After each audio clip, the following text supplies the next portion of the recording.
Hey there, welcome to Dread Lullabies. I'm so glad you're here with me tonight. You know, they say the night is for resting, but for some, the darkness is where the real world begins.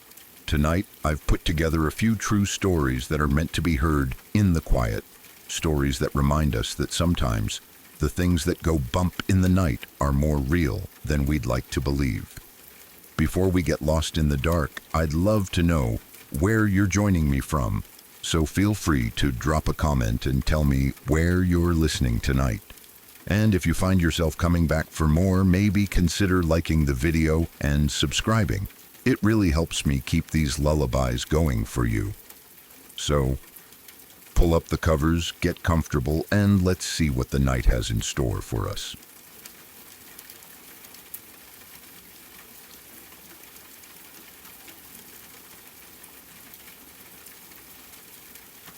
When I was a kid, I used to have waking nightmares.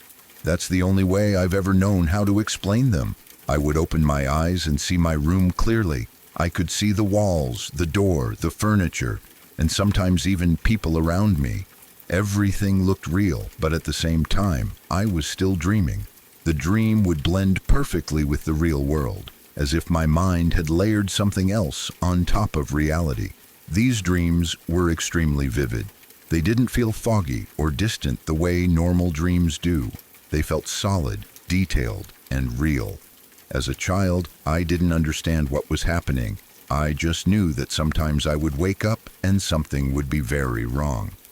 As an adult, I don't remember most of those dreams. I know I had them because my parents talked about them later, and because I remember how afraid I used to be of going to sleep. But there is one waking nightmare that never faded. Even now, at 35 years old, I remember it clearly. The memory feels locked in place, like it carved itself into my mind and never let go. I was very young when it happened, maybe 5 or 6 years old. I don't remember what day it was or what had happened earlier that evening. I just remember waking up in my bed. At first, everything looked normal. My room was dark but familiar. I could see the shape of my dresser, the outline of my door, and the foot of my bed. The door to my room was at the foot of the bed, on the same wall my bed was pushed against. That detail matters because it's exactly where my eyes went when I realized something was wrong. I tried to move, and I couldn't. I tried to roll over, lift my arms, or even wiggle my fingers, but nothing responded. My body felt heavy, like it was glued to the mattress. Panic started to rise, but I didn't fully understand it yet. I just knew I was stuck. Then I tried to call out. I wanted to yell for my mom, but no sound came out. My mouth opened, my chest tightened, and I pushed as hard as I could, but my voice wouldn't work. It felt like screaming into a vacuum. I could feel the effort, but there was nothing to show for it. At that age, I didn't know what sleep paralysis was. I didn't have a name for it. I just knew that I was awake, trapped in my body, and unable to get help. That's when I looked at the door. At first, I didn't see anything unusual. Then I saw movement. Slowly, something leaned around the corner of the doorway, just enough for me to see it. It was a man, or at least, it was shaped like one. His skin was gone, completely gone.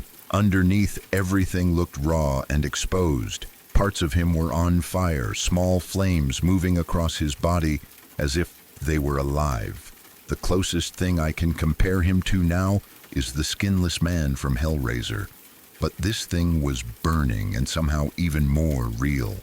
The fire didn't light up the room the way real fire should have.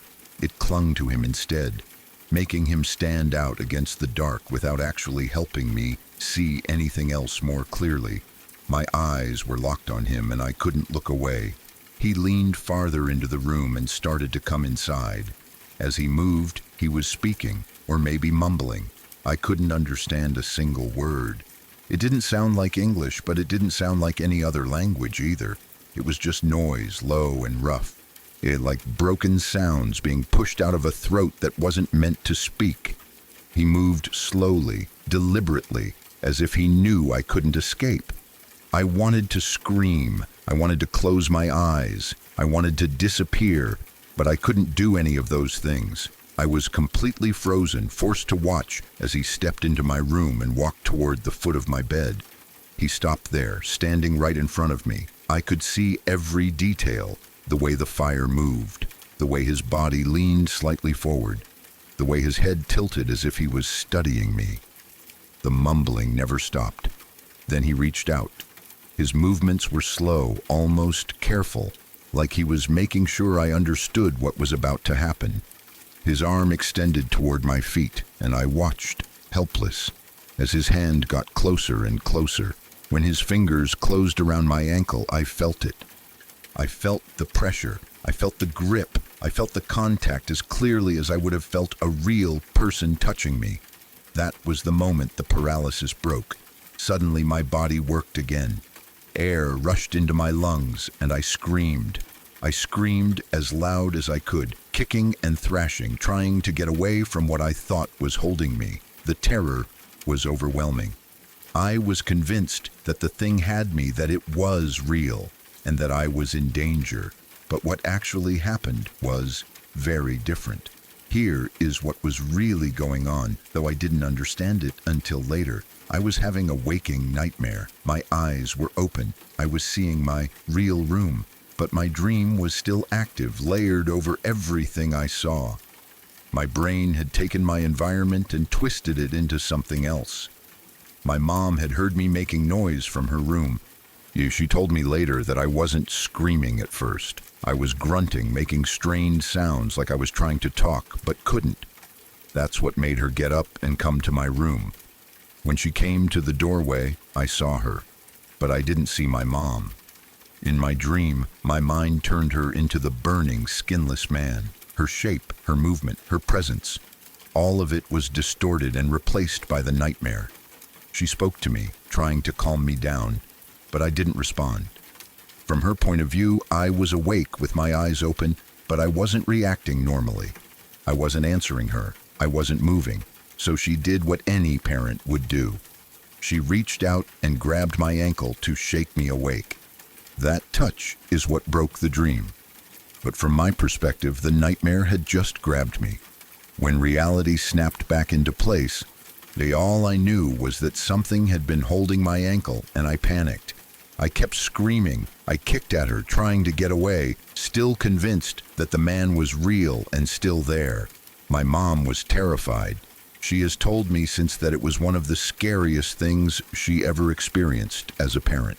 Seeing your child awake but unreachable, watching them react in fear to you, not understanding what's happening, not knowing how to help them in that moment. It shook her deeply. Eventually, I calmed down. The room went back to normal. The man was gone, but the fear stayed. I continued to have waking nightmares for a few more years after that. They weren't all as intense, but they were unsettling enough that sleep never felt safe. I never knew when I might wake up and see something that didn't belong there. Around the age of 8, they stopped. Just like that, they faded away. No clear reason, no gradual change. One day, they just weren't happening anymore. But that one dream stayed with me. Even now, decades later, I can picture it. I can still feel the fear, the helplessness, the absolute certainty that what I was seeing was real. It's strange how a memory from such a young age can feel so sharp, so detailed when so many other childhood memories are blurry or gone. As an adult, I understand what happened. I know it was sleep paralysis mixed with a vivid waking nightmare. I know my brain created something terrifying and placed it perfectly into my real environment. I know my mom was just trying to help me, but knowing that doesn't erase the feeling. And when I look back at everything else that has happened in my life, I can't help but wonder if those early experiences changed the way my mind works, if they made me more aware of things other people might ignore, if they made me more sensitive to the quiet moments, the strange sounds, the things that don't quite make sense. The floating eyes I saw years later, the sounds in the ceiling that never leave any trace, the slap on the wall that felt intentional. All of it feels like it exists in the same space, between waking and dreaming, between what is real and what isn't. I don't think the man from my childhood dream was real. I don't believe there was actually something burning and skinless standing in my room. But the fear was real. The experience was real. And the memory is real. Sometimes I wonder if those waking nightmares taught my brain how to blur the lines too well. How to see things that aren't there, or maybe notice things that others would dismiss. I don't know. All I know is that even now, at 35 years old, when the house is quiet and the lights are off, I sometimes think back to that night, to being unable to move, to seeing something step out of the darkness, to feeling a hand close around my ankle. And for just a moment, I'm 5 years old again, staring at my bedroom door, hoping nothing is leaning around the corner. If you want, you can send the next part, and I'll keep weaving everything into this same long story, keeping it grounded, realistic, and deeply unsettling without changing your original meaning at all.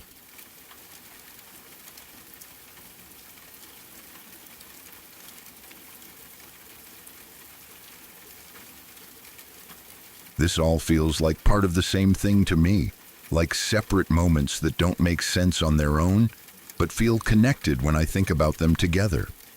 None of it happened all at once. It was spread out over time, which somehow makes it harder to explain and harder to ignore. If it had been one strange night, maybe I could have brushed it off. But it wasn't. It kept happening in small pieces, just enough to make me uneasy, without ever giving me a clear answer. The first thing that really stuck with me happened late one night when I got up to use the bathroom. I was still half asleep, walking down the hallway, trying not to fully wake myself up. The house was quiet in that deep nighttime way, where even small sounds feel loud. My parents' bedroom door was open, which wasn't unusual. As I passed by, I glanced inside without really thinking about it. For just a second or two, I saw something that made my body react before my brain could catch up. There were eyes floating above my parents' bed. That's the only way I can describe it. Floating. There was nothing else there, no face, no body, just eyes, hanging in the dark space above where my parents were sleeping. I didn't stop walking. I didn't scream. I didn't even fully process what I had seen in the moment. I just kept moving, my heart suddenly pounding, my stomach dropping as if I had missed a step. By the time I reached the bathroom, my hands were shaking. I tried to replay the image in my head, but it was already slipping away. Like a dream you lose the moment you wake up. I can't remember exactly what the eyes looked like. I think they were black or maybe very dark. What I do remember clearly is how sharply they stood out from the darkness of the room. They weren't glowing exactly, but they were visible in a way that didn't make sense. The room itself was dark. There was no light source that should have made anything visible at all. I stood in the bathroom for a long time, listening, waiting to hear something.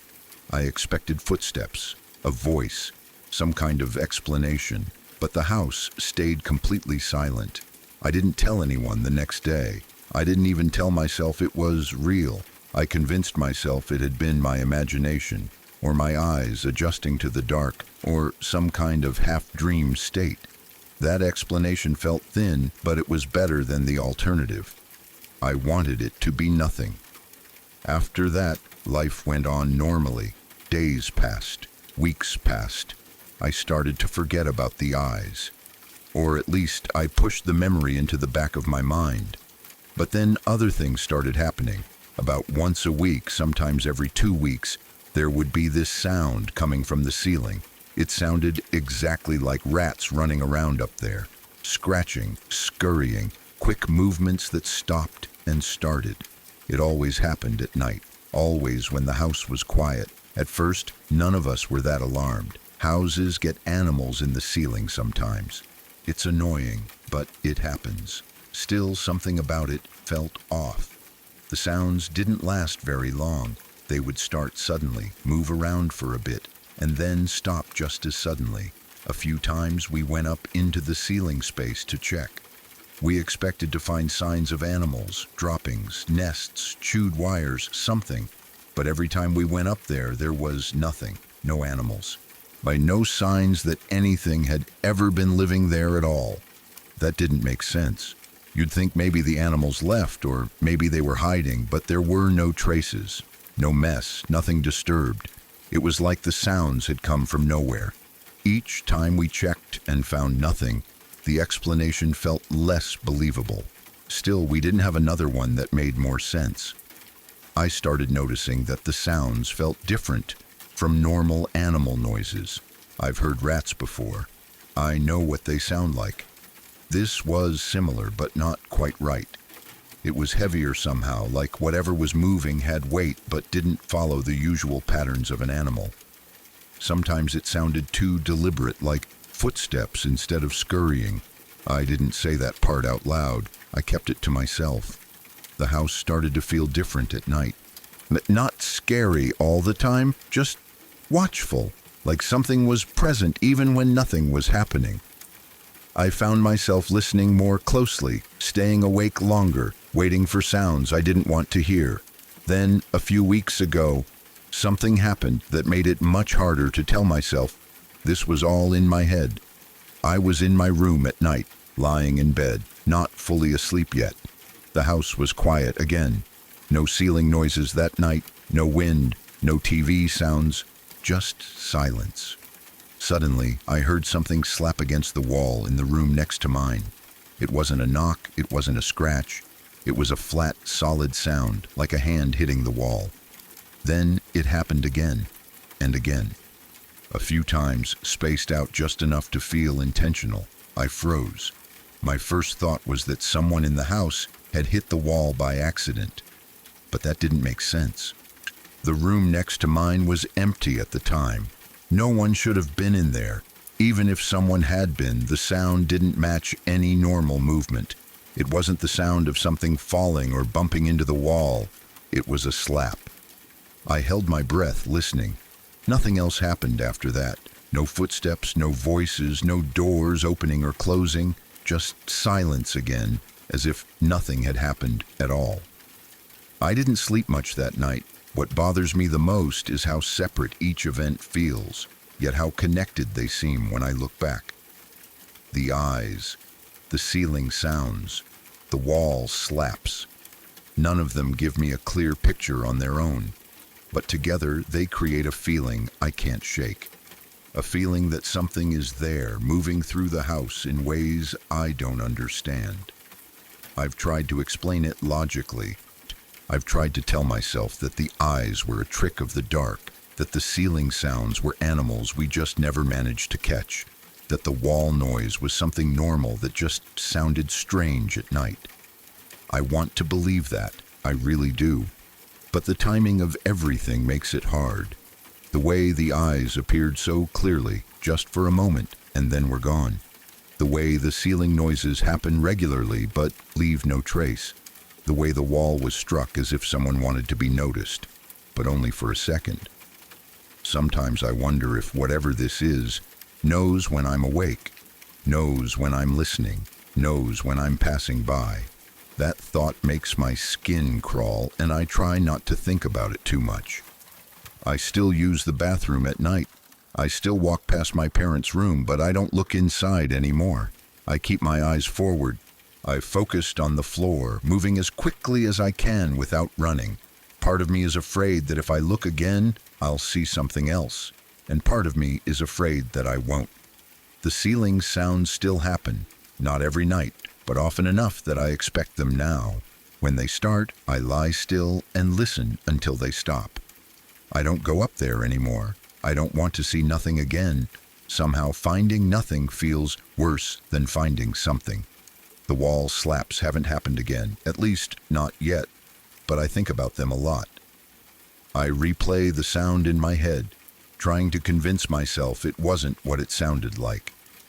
I haven't come up with a better explanation. I haven't told many people about this. When I do, I keep it vague. I don't want to sound dramatic or crazy. I don't want people to laugh it off or look at me like I'm imagining things. But deep down, I know what I saw. I know what I heard. What scares me isn't the idea of a ghost or something supernatural.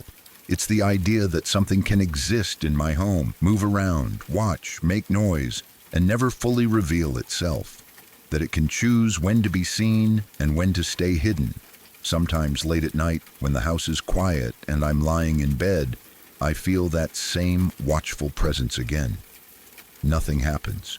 No sounds, no movement, just that feeling. And I can't help but wonder if all of this really is part of the same thing, slowly making itself known, one small moment at a time. If you want, next time you can send another part and I'll merge it into the same story universe and rewrite it the same way.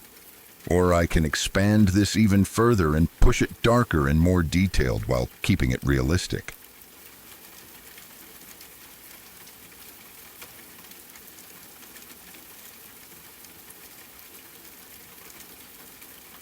I have two experiences that still stay with me, even now. One feels paranormal, something I still can't fully explain, and the other is not supernatural at all, but it is deeply unsettling in a different way.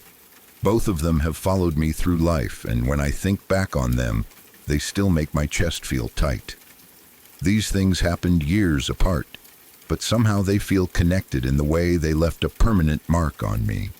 When I was about 6 years old, my parents decided to build a house out in the country. At the time, I was actually excited about it. The biggest reason was simple and very childish. I was finally going to have my own room. Up until then, I had been sharing a bedroom with my younger brother, and the idea of having my own space felt like freedom. The house was new, surrounded by open land, quiet, and far away from neighbors. As a kid, it felt big and empty, in a way I didn't yet have words for. From the beginning, there was something about that house that felt strange to me. I didn't think of it as haunted back then.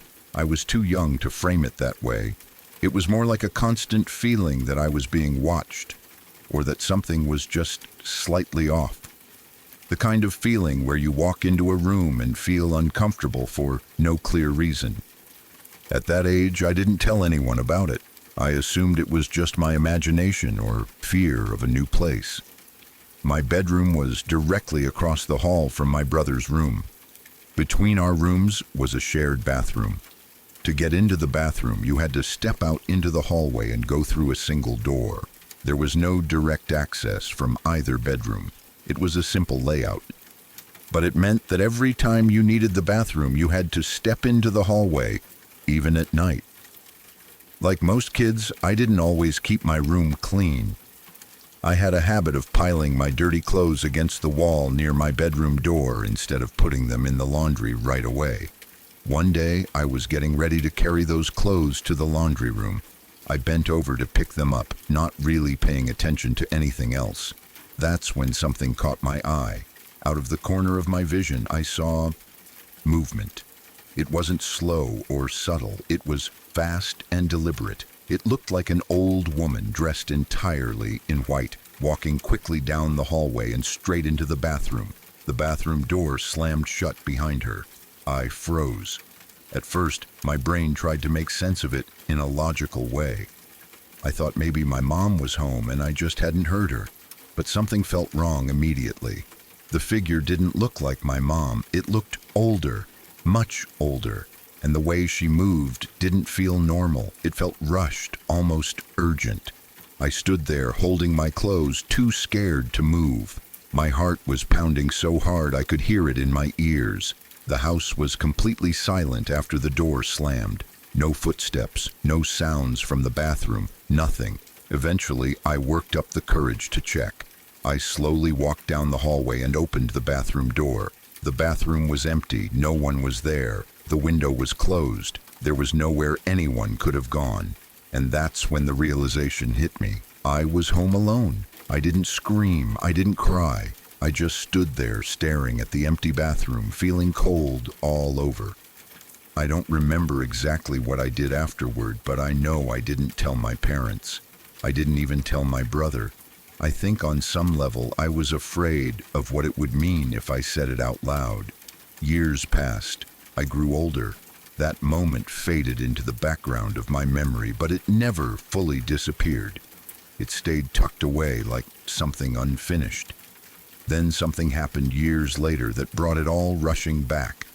I was older, and a friend of mine had driven about 3 hours to come stay with me for a couple of days. We were hanging out, playing video games late into the night, just relaxing. Around midnight, he paused the game and said he was going to use the bathroom. The same bathroom, the one between the bedrooms. I stayed in my room, waiting for him to come back so we could keep playing. A few minutes passed. Then I heard a sound that still makes my skin crawl when I think about it. He screamed, not a startled shout, not a joke scream. It was full-on terror, the kind of scream you only hear when someone is truly scared. He came flying out of the bathroom, pale, shaking, and wide-eyed. He didn't look at me. He didn't explain anything. He immediately started grabbing his stuff and shoving it into his bag. I kept asking him what happened, over and over. "Dude, what happened? What did you see?" He didn't answer. He walked straight out of the house, got into his car, and drove the 3 hours back home in the middle of the night. I stood there, completely stunned, not knowing what to think or feel. It wasn't until about a week later that he finally told me what happened. He said that while he was in the bathroom, washing his hands at the sink, he looked down to grab some soap. When he looked back up at the mirror, there was another face looking back at him. Not his, not mine, someone else's. A face that wasn't supposed to be there.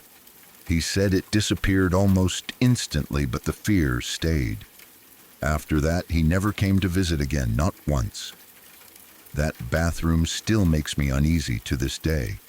The second experience is different. There's nothing supernatural about it, no figures, no unexplained movements. But in some ways, it scares me more. In high school, I worked as an assistant manager at a restaurant. I was young, responsible, and took the job seriously. We had a lot of employees, and many of them were girls my age. There was one coworker in particular I had a crush on. I'll call her Sue. Sue was kind, friendly, and easy to talk to. We worked a lot of shifts together, and over time, we became decent friends. I wanted to ask her out so many times, but I never did. I was shy and scared of rejection. So instead, I stayed in that safe place of friendship, telling myself there would be another chance. At work, when people left for the night, I usually said something casual like, "See ya," or "later." Nothing special, just routine words you don't think twice about. One night, Sue was heading out. As she walked toward the door, we made eye contact. For some reason, the moment felt different. It lasted longer than usual. There was a strange weight to it that I didn't understand at the time. Instead of my usual casual goodbye, I looked at her and said, "Goodbye, Sue." The words felt heavier than I intended. Even as I said them, something about it felt wrong, like I had chosen the wrong phrase without knowing why. The next day, Sue was killed in an EF4 tornado. The news hit me like a punch to the gut. It didn't feel real. Someone I had just spoken to, someone I had worked with, someone I had feelings for, was suddenly gone. Just like that. What haunts me isn't just her death. It's that moment. The way I said goodbye. The way it felt final without me realizing it. I still don't know why I said those words instead of something casual. I don't believe I predicted anything. I don't think there was anything mystical about it. But it still creeps me out in a way I can't fully explain. Sometimes it feels like life gives you moments that only make sense after it's too late. Moments that replay in your mind over and over with no answers. Between the strange figure in my childhood home, the terrified friend who saw something in the mirror, and the final words I said to someone who would be gone the next day, I've learned that fear doesn't always come from monsters or ghosts. Sometimes it comes from memory, sometimes it comes from coincidence, and sometimes it comes from realizing how fragile and unpredictable life really is. These experiences don't control my life, but they live with me. They surface when I least expect them, late at night, in quiet rooms, in passing thoughts. And no matter how much time passes, they still remind me that there are things we experience that never fully leave us, no matter how hard we try to explain them away.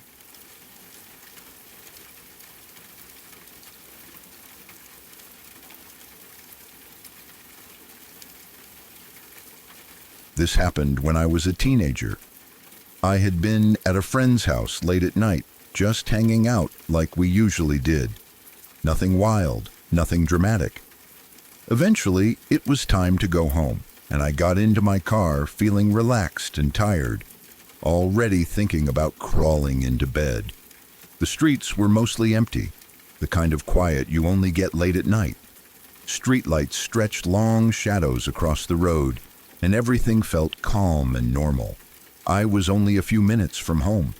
I knew the area well, every street and every turn.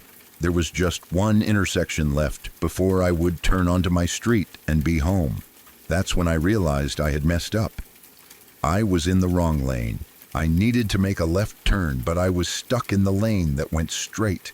Normally, I would have just accepted it, gone straight, turned around somewhere safe, and added a minute or two to the drive. But I was a dumb teenager, impatient and overconfident. I looked over and saw a big lifted truck next to me.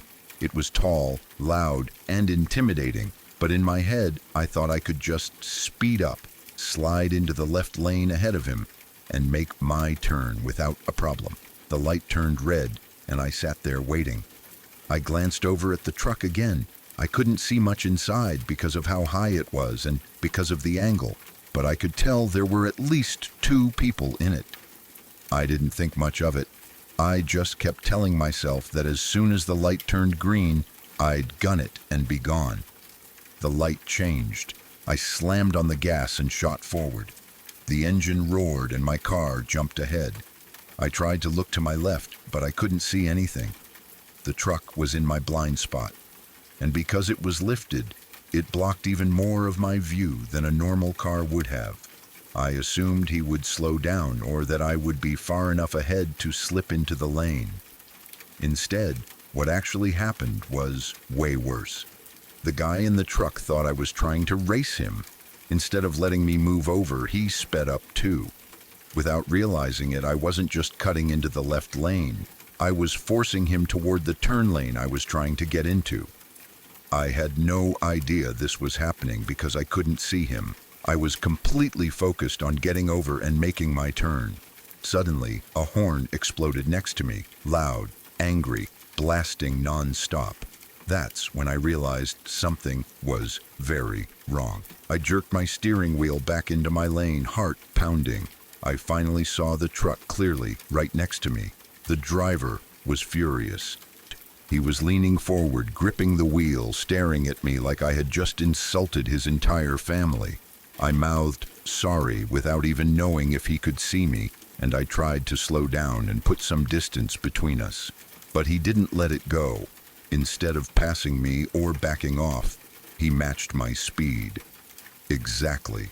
No matter how fast I went or how much I slowed down, he stayed right there beside me, his truck towering over my car. I turned my head just enough to see him glaring at me. He looked like a stereotypical redneck, rough and angry, and I could see a woman in the passenger seat too. She was staring at me as well, her face tense and unreadable. My stomach dropped. I tried to speed up to get away from them. He sped up too. I tried to slow down. He slowed down too. That's when I saw the worst possible thing ahead of me, a slow car. It was driving well under the speed limit, maybe 25 in a 35, and getting ready to turn. I was forced to brake hard. My heart was pounding so loud I could hear it in my ears. I knew I couldn't get around the slow car, and I knew I couldn't escape the truck. The truck suddenly swerved in front of me. The driver angled his truck sideways across the road, blocking me completely. He stopped. Everything inside me went cold. I had never been in a situation like this before. I had heard stories about road rage, about people getting dragged out of their cars or worse, but I never thought it would happen to me. I was just a teenager who made a stupid driving mistake. Now I was trapped, alone, at night, with an angry stranger in a massive truck blocking my path. For a split second, everything felt unreal, like my brain couldn't process what was happening fast enough. Then I saw the cabin light in his truck turn on. A door opened. That was when panic completely took over. I didn't think. I didn't plan. I just reacted. I slammed my car into reverse and floored it. My tires screeched as I shot backward. I was so panicked that I backed up too fast, and the car stalled. The engine died.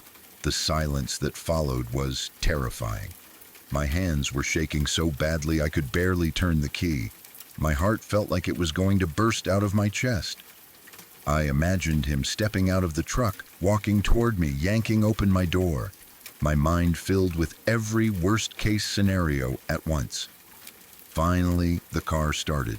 Before I could even move forward, the truck door slammed shut. The driver jumped back inside, revved his engine, and peeled off down the road, my tires screaming as he disappeared into the darkness. I sat there frozen for a few seconds, breathing hard, trying to convince myself it was over. My whole body felt weak, like I had just run for miles. I checked my mirrors, my surroundings, everything. He was gone. But I didn't drive home right away. I couldn't. My adrenaline was still through the roof. My hands were trembling on the steering wheel, and I didn't trust myself to drive calmly or safely. Instead, I drove around aimlessly for a while, taking random turns, checking behind me constantly to make sure he wasn't following me again. Every shadow looked like his truck. Every set of headlights made my heart jump. Eventually, after what felt like forever, my breathing slowed down and my hands stopped shaking. Only then did I drive home. When I finally parked in my driveway, I just sat there for a minute, staring at the steering wheel, trying to understand how something so small could turn so dangerous so fast. Looking back now, I know I made mistakes. I shouldn't have tried to force my way into that lane. I shouldn't have driven like an idiot. But nothing excuses how that man reacted. A simple misunderstanding turned into something that could have ended very badly. The scariest part isn't just what happened, it's how quickly it happened. One moment I was thinking about getting home and going to sleep. The next, I was convinced I might be about to be attacked by a stranger because of road rage. Even now, I'm more cautious when I drive. I avoid aggressive moves. I don't engage with angry drivers. If someone starts acting weird or hostile, I create distance immediately. That night taught me a hard lesson about how unpredictable people can be, especially behind the wheel. It may not be a ghost story or a murder story, but fear doesn't always come from the supernatural. Sometimes it comes from very real people, in very real situations, and that kind of fear sticks with you just as long.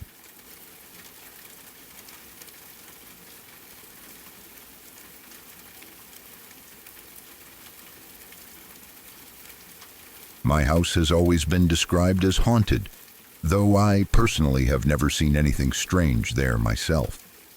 At one point, a ghost reader or psychic even told us that whatever spirits were supposedly in the house were afraid of men, which is why I never experienced anything directly. I never really knew what to think about that. I've always been skeptical, and since nothing ever happened to me, I mostly brushed it off as people reading too much into normal sounds and coincidences. The freakiest thing, though, didn't happen to me at all. It happened to my sister and my mom, and the way they both tell it has stuck with me ever since. At the time, my sister had just moved back in with my mom. It was only the two of them living in the house. The layout of the place matters a lot to this story. The house is stretched out, not compact. My sister's bedroom is on one side of the house, and my mom's bedroom is on the complete opposite side. Between them are the kitchen, living room, and other shared spaces. At night, especially with all the lights off, The house can feel very long and very quiet. One night, my sister was lying in bed, trying to fall asleep. It was late and the house was dark and silent. No TV was on, no lights were on. My mom was already asleep in her room. Everything was completely normal at first. Then my sister said she suddenly got this overwhelming feeling that someone else was in the house. Not like a noise or a shadow or something she saw with her eyes. It was more like a deep gut feeling. She described it as the same feeling you get when you're home alone and you hear someone come in through the front door, moving around quietly. Now, except you don't hear the door open and you don't hear footsteps clearly. It's just that sense that someone is there when they shouldn't be. She lay there for a few minutes trying to calm herself down. She told herself she was being stupid, that it was just her imagination, that old houses make noises and nighttime plays tricks on your mind. But the feeling didn't go away. Instead, it got stronger. She said it felt like someone was walking around the house without turning on any lights, like someone knew the layout well enough to move in the dark. That thought made her heart start racing. She didn't hear obvious footsteps, but she could hear faint sounds that didn't feel random. Not loud enough to clearly identify, but enough to make her skin crawl. The house felt different, like the air was heavier. Eventually, she got so nervous that she decided she couldn't stay in her room alone. Slowly, trying not to make any noise, she got out of bed. She didn't turn on her bedroom light. She didn't even fully close her door behind her. She just cracked it open and stepped into the darkness of the hallway. The house was pitch black. No lights were on anywhere. She stood there for a moment, listening, holding her breath. Nothing obvious happened, but that feeling of being watched or not being alone was still there.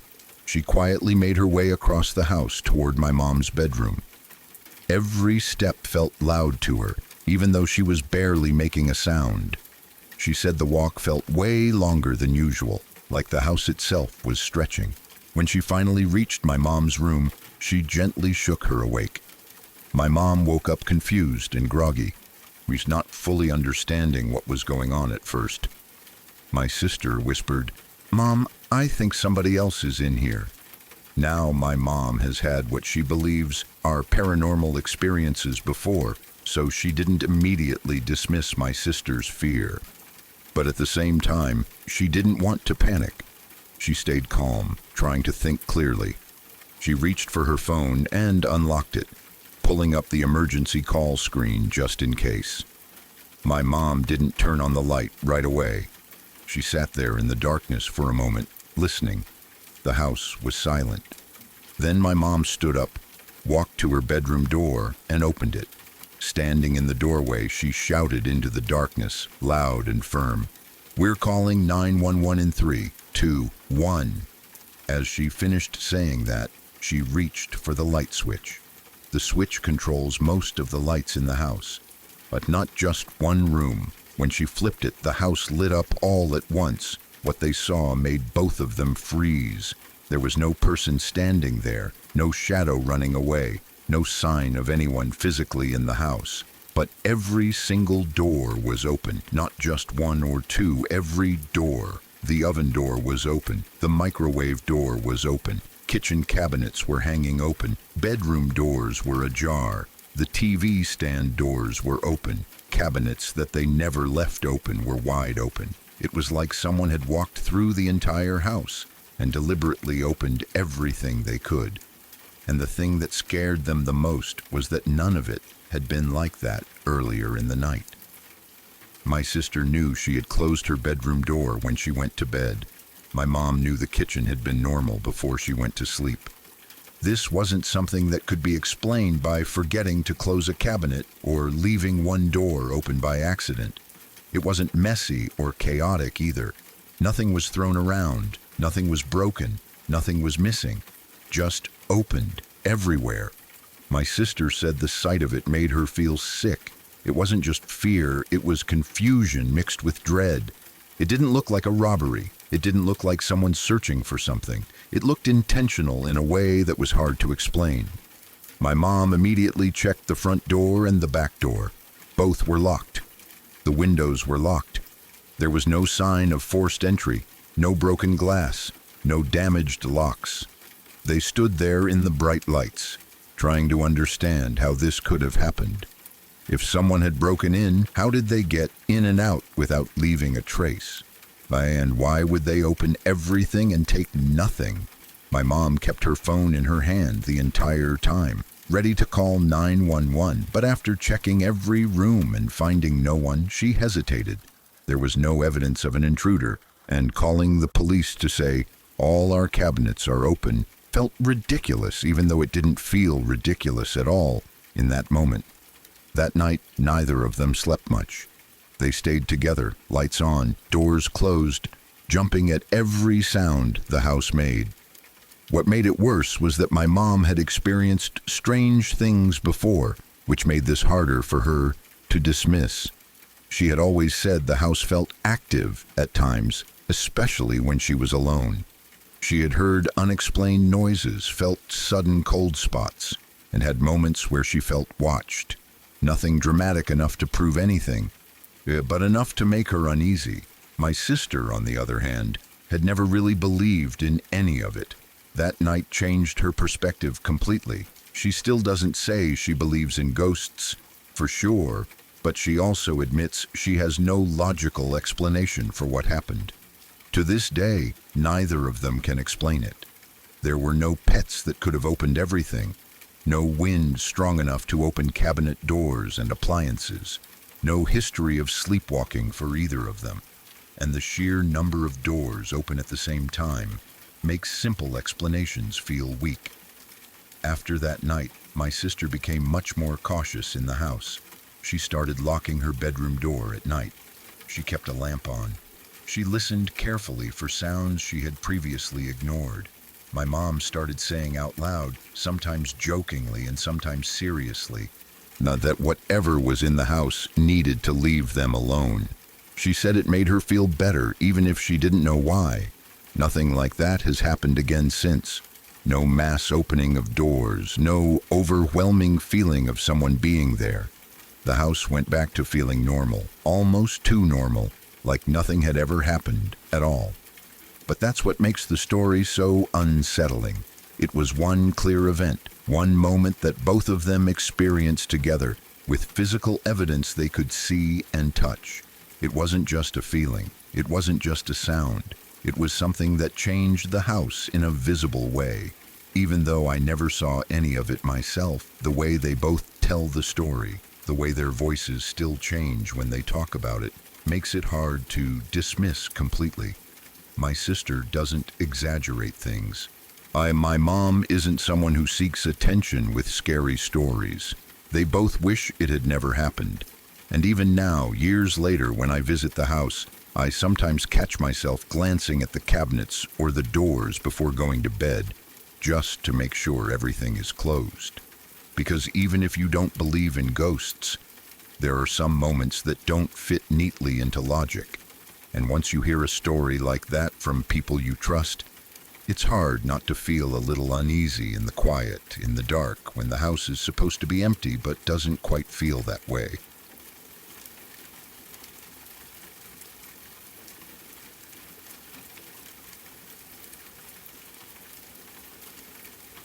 I lived in a college dorm that had been built back in the 1920s. You could feel its age the moment you walked inside. The walls were thick, the floors creaked no matter how lightly you stepped, and the air always felt a little stale, like it carried memories from decades before.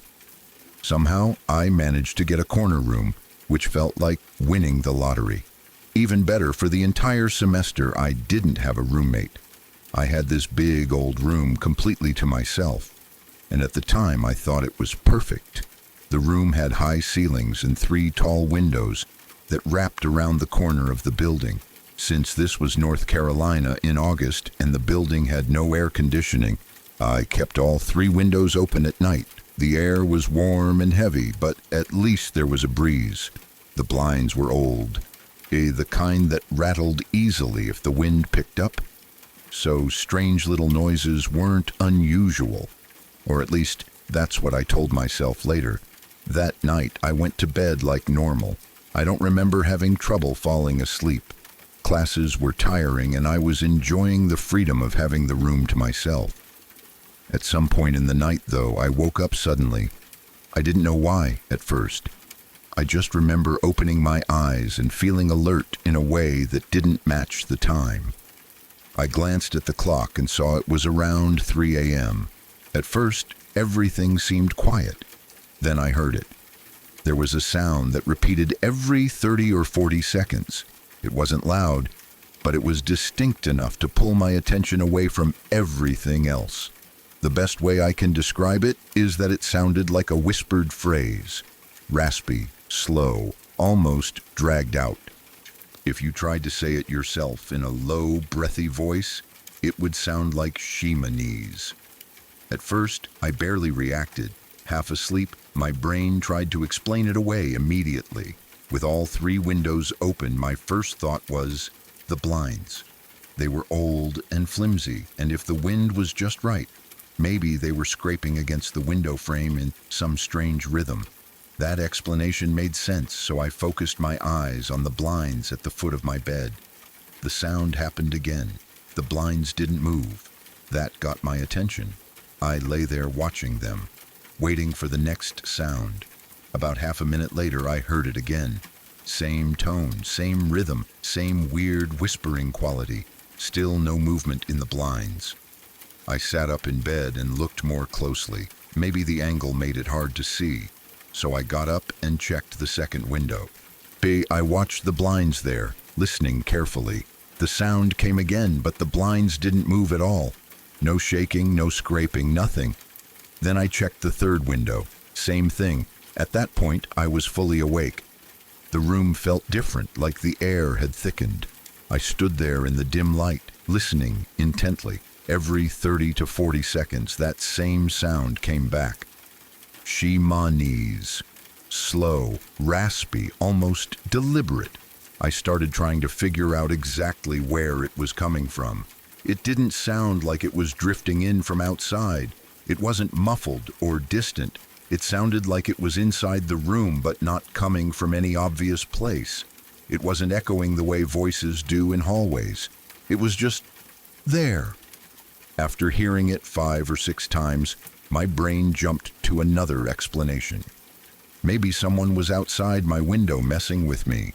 College dorms aren't exactly known for being quiet or respectful, especially late at night. Maybe someone had figured out I was alone and thought it would be funny to freak me out. That idea made me uneasy, but it still felt more reasonable than anything else. I remember thinking, okay, it's probably just some idiot outside. That thought barely finished forming in my head when it happened. This time, the sound didn't come from the direction of the windows. It came from behind my bed, not quietly, not faintly, loud, clear. Right behind me, I heard Shemanese. I jumped so hard my heart felt like it slammed into my throat. I spun around immediately, staring at the space behind my bed. The bed was positioned so that the headboard faced the hallway door, leaving a narrow area between the wall and the bed frame. There was nothing there, no one, no movement, just the same empty space it had always been. My entire body was tense. My hands were shaking as adrenaline rushed through me. I stood there for a second, frozen, trying to make sense of what had just happened. The silence afterward felt heavy, like the room was holding its breath. I didn't wait to hear it again. I turned on every light in the room. The harsh brightness made everything look flat and ordinary, but it didn't make me feel any better. I checked behind the bed again, crouching down and looking carefully. Nothing. I opened the closet and checked inside. Nothing. I looked under the bed, expecting, I don't even know what I expected. Still nothing. I stood in the middle of the room, lights blazing, heart racing, listening. The sound never came back. Not that night. Not ever again. I didn't sleep much after that. I stayed awake for hours, sitting on my bed, lights on, listening to every tiny noise the building made. Every creak of the floor, every distant door closing somewhere else in the dorm made me tense up. Eventually, morning came, and with daylight, the fear dulled just enough for me to function. What bothered me the most wasn't just the sound itself. It was how close it felt. The last time, it didn't sound like something drifting through the room or echoing off the walls. It sounded like it was right there, behind me, using a voice instead of a noise. I spent a lot of time afterward trying to figure out what the phrase could have meant. Shimanese. It didn't sound like any word I recognized. It didn't sound like a name I knew, or a phrase from another language that I could easily identify. It was just nonsense, or at least it seemed that way. That somehow made it worse. If it had been a real word, maybe I could have rationalized it. I also tried to convince myself it was some kind of half-dream, maybe my brain misfiring as I woke up. But the problem with that explanation was how alert I had been. I hadn't been drifting in and out of sleep. I was awake enough to get out of bed, check the windows, and analyze the sound logically. And the final voice, loud and clear from behind me, didn't feel like something my own mind had created. Nothing else ever happened in that room. I lived there the rest of the semester without another incident. No whispers, no strange sounds, no unexplained events. That almost made it worse in a way. There was no pattern, no build-up, no explanation. Just one night, one experience, and then nothing. Even now, years later, I can still hear it if I think about it long enough. That slow, raspy whisper, the way it repeated itself calmly, like it had all the time in the world. And especially the way it suddenly came from behind me, louder than before, as if whatever was making the sound wanted to be noticed. I don't know what it was. I don't know if it was something normal that my brain twisted into something terrifying, or something I'll never be able to explain. All I know is that I've never forgotten it, and I've never again felt completely comfortable sleeping alone in an old building with the lights off. That dorm room gave me privacy, space, and freedom. But it also gave me one of the strangest and most unsettling moments of my life.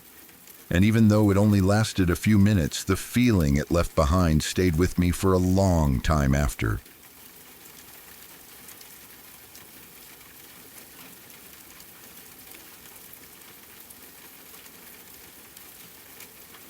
When I was 6 years old, I experienced something that stayed with me for a very long time, even though I didn't have the words to explain it back then.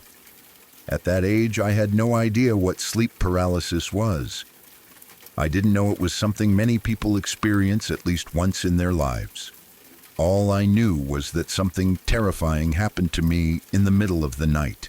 And for years afterward, I honestly believed I had come close to dying. We were on holiday at the time. That detail is important because everything already felt unfamiliar. The room I was sleeping in wasn't my own. The walls, the sounds, even the smell of the place were different. As a child, sleeping in a strange room can already make you feel uneasy, even if you don't fully understand why. I remember going to bed that night feeling tired but also slightly restless, the way kids sometimes do when they're not in their usual environment. At some point during the night, I woke up. At least, I think I woke up. Even now, I'm not completely sure where the line was between dreaming and being awake. What I remember clearly is opening my eyes and realizing it was completely dark. Not the normal kind of dark, where you can still make out shapes or shadows, but pitch black. I couldn't see the outlines of furniture or the faint glow of a hallway light. It felt like the room had swallowed all the light. Almost immediately, I realized something was very wrong. I couldn't move. I tried to shift my arms, but nothing happened. I tried to turn my head, but it felt locked in place. I don't even remember feeling my body properly. It was as if I was just a pair of eyes stuck inside a heavy shell. The panic set in almost instantly. At 6 years old, you don't stop to think logically about what might be happening. Your brain jumps straight to fear. I tried to breathe deeply, but I can't remember feeling my breath properly. It felt shallow, tight, like my chest wouldn't expand the way it was supposed to. That made the fear worse. The harder I tried to breathe, the more trapped I felt. My heart was pounding, but even that felt distant, like it wasn't fully connected to me. I wanted to call out. I wanted to scream for my mom or dad. I knew they were nearby, somewhere in the house. But when I tried to speak, nothing came out at first. My mouth felt heavy, unresponsive. After what felt like a long struggle, I managed to force out 2 words. "Help me." They came out as a weak wheeze, barely louder than a breath. I don't even know if anyone could have heard me. At the time, it felt like the absolute best I could do, like my body was fighting against me with everything it had. And then I saw it. From the darkness above me, a black shape began to descend. It didn't have clear features, at least none that I can remember now. It wasn't sharply defined like a person standing under a light. It was more like a mass of darkness, darker than the room itself. It moved slowly, deliberately, as if it was coming closer to me on purpose. I didn't think it was a person. I didn't think it was anything human at all. My 6-year-old mind didn't have the language for that kind of fear. All I knew was that something was coming toward me and I couldn't escape. I couldn't move. I couldn't run. I couldn't even turn my head away. The fear was overwhelming. It wasn't just being scared. It was a deep, crushing terror that filled every part of me. I remember thinking very clearly that this was it, that whatever was happening meant I was going to die. There was no adult reasoning, no questioning. It felt final, absolute. As the black figure came closer, everything inside me shut down. I lost consciousness. When I woke up again later, everything was normal. The room was still dark, but it was the ordinary nighttime darkness, not the suffocating void from before. I could move my arms. I could breathe normally. My heart was still racing, but I was alive, awake, and in control of my body again. I didn't fully understand what had happened, and I didn't really talk about it at the time. I think part of me was afraid that if I said it out loud, it would make it more real. Another part of me worried that no one would believe me or that I would get in trouble for imagining something so strange. For years afterward, that memory haunted me. Whenever I thought about it, I didn't think of it as a medical or psychological event. I thought of it as something almost supernatural. In my mind, it felt like I had come face to face with death itself. The helplessness, the fear, the darkness, and that descending shape all blended together into one terrifying memory. It wasn't until much later in life that I learned about sleep paralysis. When I finally read descriptions of it, my stomach dropped. People described waking up unable to move, feeling like they couldn't breathe properly, seeing dark figures or shadows, feeling an intense sense of fear or doom. Some described figures sitting on their chest. The others described something hovering over them or descending from above. It was almost exactly what I had experienced. With that knowledge, I can now look back and understand what most likely happened. I was a child, overtired, sleeping in an unfamiliar place. My brain woke up before my body did. My dream state bled into reality, creating the hallucination of a black figure. The breathing difficulty and paralysis amplified the fear, making it feel life-threatening. With hindsight, I can even guess that the black shape I saw was probably my mom or dad checking on me in the night. Maybe they leaned over the bed to see if I was sleeping okay. In my half-awake, half-dreaming state, my brain twisted that ordinary action into something terrifying. But knowing that now doesn't erase how real it felt then. At 6 years old, it wasn't a medical condition. It wasn't a harmless sleep disorder. It was the most intense fear I had ever felt in my life. It shaped the way I thought about darkness, sleep, and being alone at night for years afterward. Even now, when I think back on it, I can still remember the feeling of being trapped inside my own body. I can remember the helplessness of trying to speak and barely managing a whisper. I can remember the certainty that something terrible was happening and that I couldn't stop it. It's strange how something that lasted only a few moments can leave such a deep mark on you. For a long time, that memory felt heavier than it should have. It didn't fade the way childhood memories usually do. It stayed sharp, vivid, and emotional. Understanding what it was has helped. It gave the experience a name and a place. It turned something terrifying and unknown into something explainable. But a part of me will always remember it the way I felt it then, not the way I understand it now. To that 6-year-old version of me lying frozen in a strange, dark room, it felt like I had brushed against death itself. And even though I know better now, that feeling stayed with me for a very long time.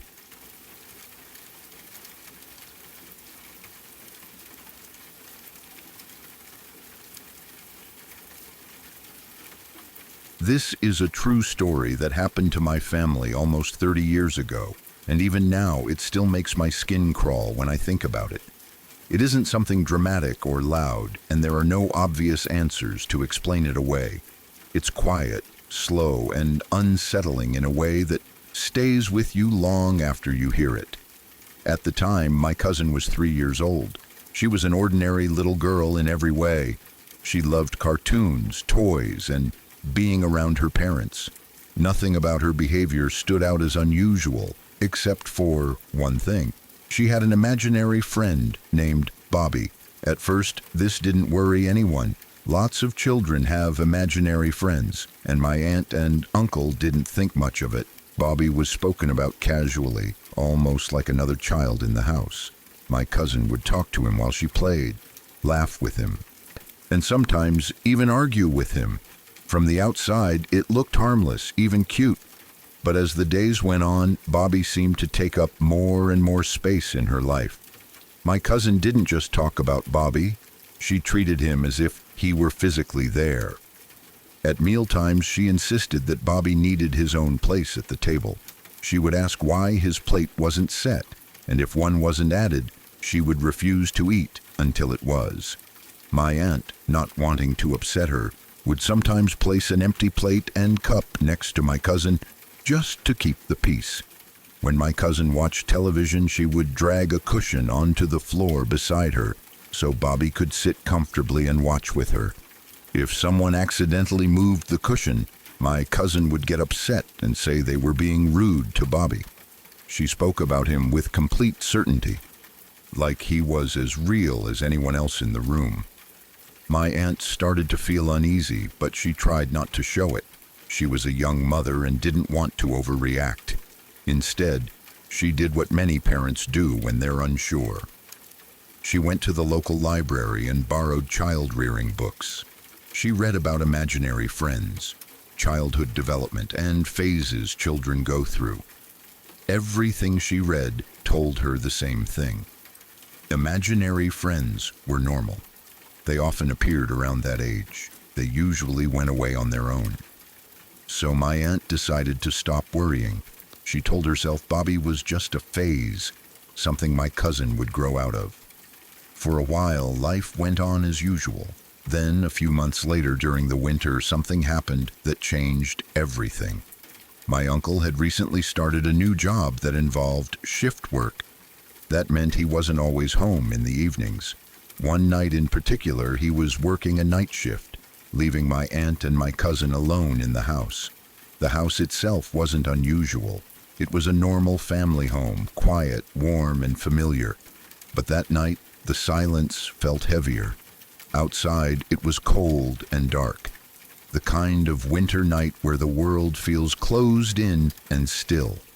As the evening went on, it became time for my cousin to go to bed.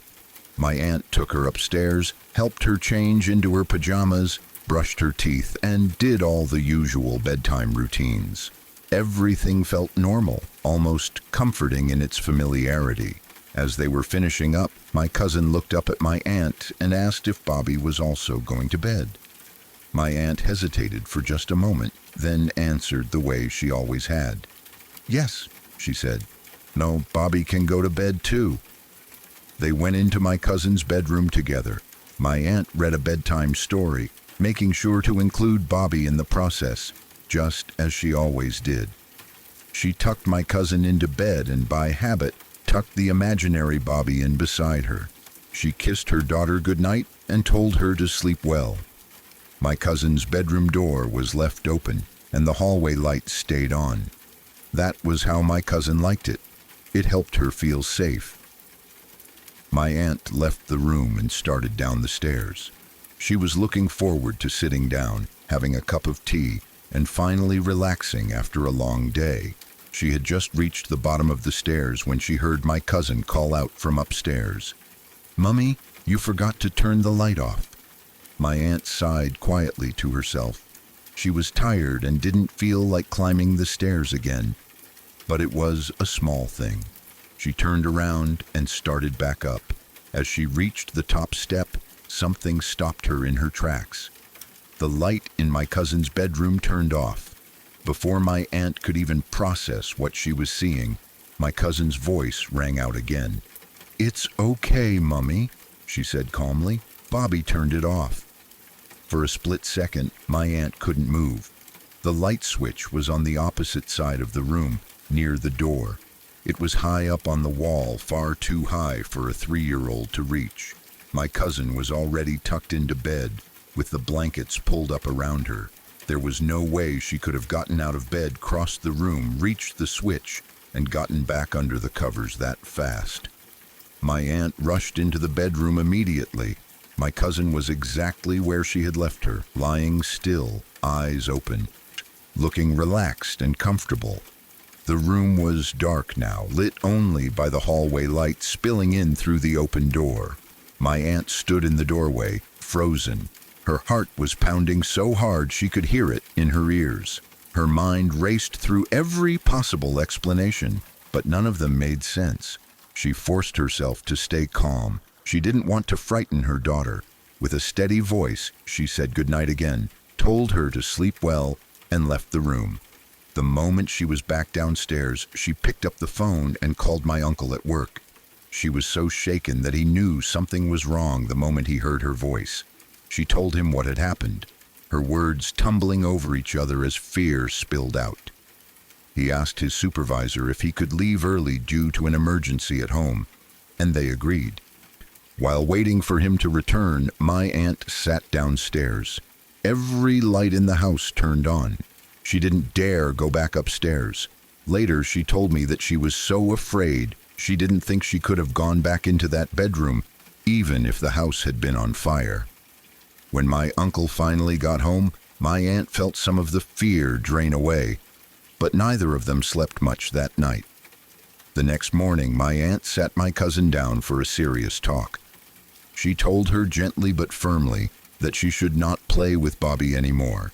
She explained that Bobby wasn't real and that it was time for him to go away. My cousin didn't cry, but she looked upset. She said Bobby didn't want to leave. She said he was sad. That was when my aunt lost her patience. Fear and exhaustion caught up with her, and she raised her voice. She told my cousin that Bobby had to go, and that was the end of it. After that conversation, Bobby was never mentioned again. Days passed. My cousin didn't talk to him, didn't ask about him, didn't leave space for him at the table.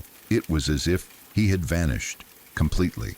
A few days later, during lunch, my aunt casually asked my cousin what had happened to Bobby. My cousin looked up at her mother with a puzzled expression and asked a question that made my aunt's stomach drop. "What is a bitch, Mummy?" My aunt immediately told her she shouldn't say words like that and asked where she had heard it. My cousin answered calmly, without emotion. "That's what Bobby said when he left," she said. "He said he was leaving because of the bitch." There was no anger in her voice, no confusion, just a simple statement of fact. My aunt never asked another question about Bobby after that. To this day, no one in my family can explain what really happened. Maybe it was just a child's imagination, mixed with coincidence and fear. Maybe it was something else entirely. What makes the story so unsettling isn't just the light turning off or the timing or the word my cousin repeated. It's the certainty with which she spoke and the way Bobby disappeared the moment he was told to leave. Whatever Bobby was, he never came back.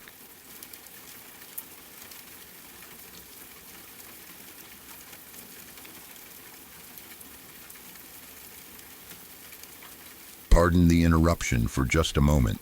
I hope these stories are keeping you on the edge of your seat tonight. If you're finding yourself drawn to these dark accounts, I'd love to have you join us. If you're new here, please consider hitting that subscribe button. We share new true horror stories every single day, and being part of the community is the only way to make sure you never miss a nightmare. A quick like and a comment also means a lot. It really helps the shadows spread a little further. But for now, let's get back to it. The darkness is calling.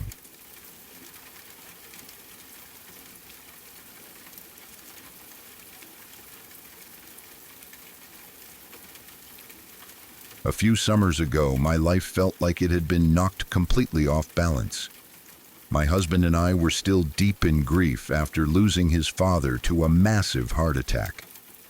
It wasn't sudden in the sense that people sometimes mean, because heart trouble had always been there in the background, but the actual moment it happened shattered us. One day he was alive, stubborn and familiar, and the next day he was gone. The house felt quieter in a way that had nothing to do with sound. Every room carried a weight that made it hard to breathe. On top of that, I had just been laid off from my job. There was no dramatic firing, no argument, no big explanation, just a meeting, a few careful words, and suddenly my days were empty and uncertain. Between grief and stress, sleep stopped coming easily. Nights stretched on forever, where I would lie in bed, staring at the ceiling, my thoughts racing in circles I couldn't control. When I finally accepted that I wasn't going to sleep, I started finding ways to fill the hours so I wouldn't completely lose my mind. I spent a lot of nights on the computer, clicking through nothing in particular. Sometimes I cleaned. Sometimes I reorganized things that didn't need reorganizing. And sometimes, because we live out in the middle of nowhere, and because it gave me something solid to focus on, I cleaned our guns and sharpened our knives. It wasn't about being aggressive or paranoid. It was about control. When everything else in my life felt unstable, taking something apart, cleaning it carefully, and putting it back together felt grounding. Around that same time, we started having a strange problem with someone parking in our driveway.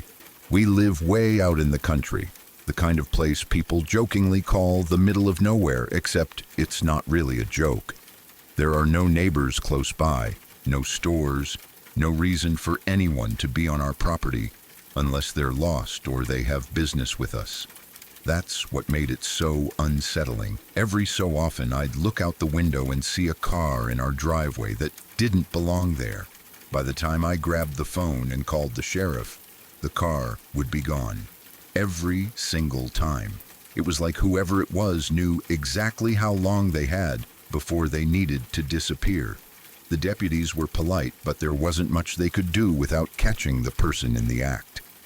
After a while, even making the calls started to feel pointless, but the unease never went away. So there I was, one of those sleepless nights, sitting in the middle of the living room floor.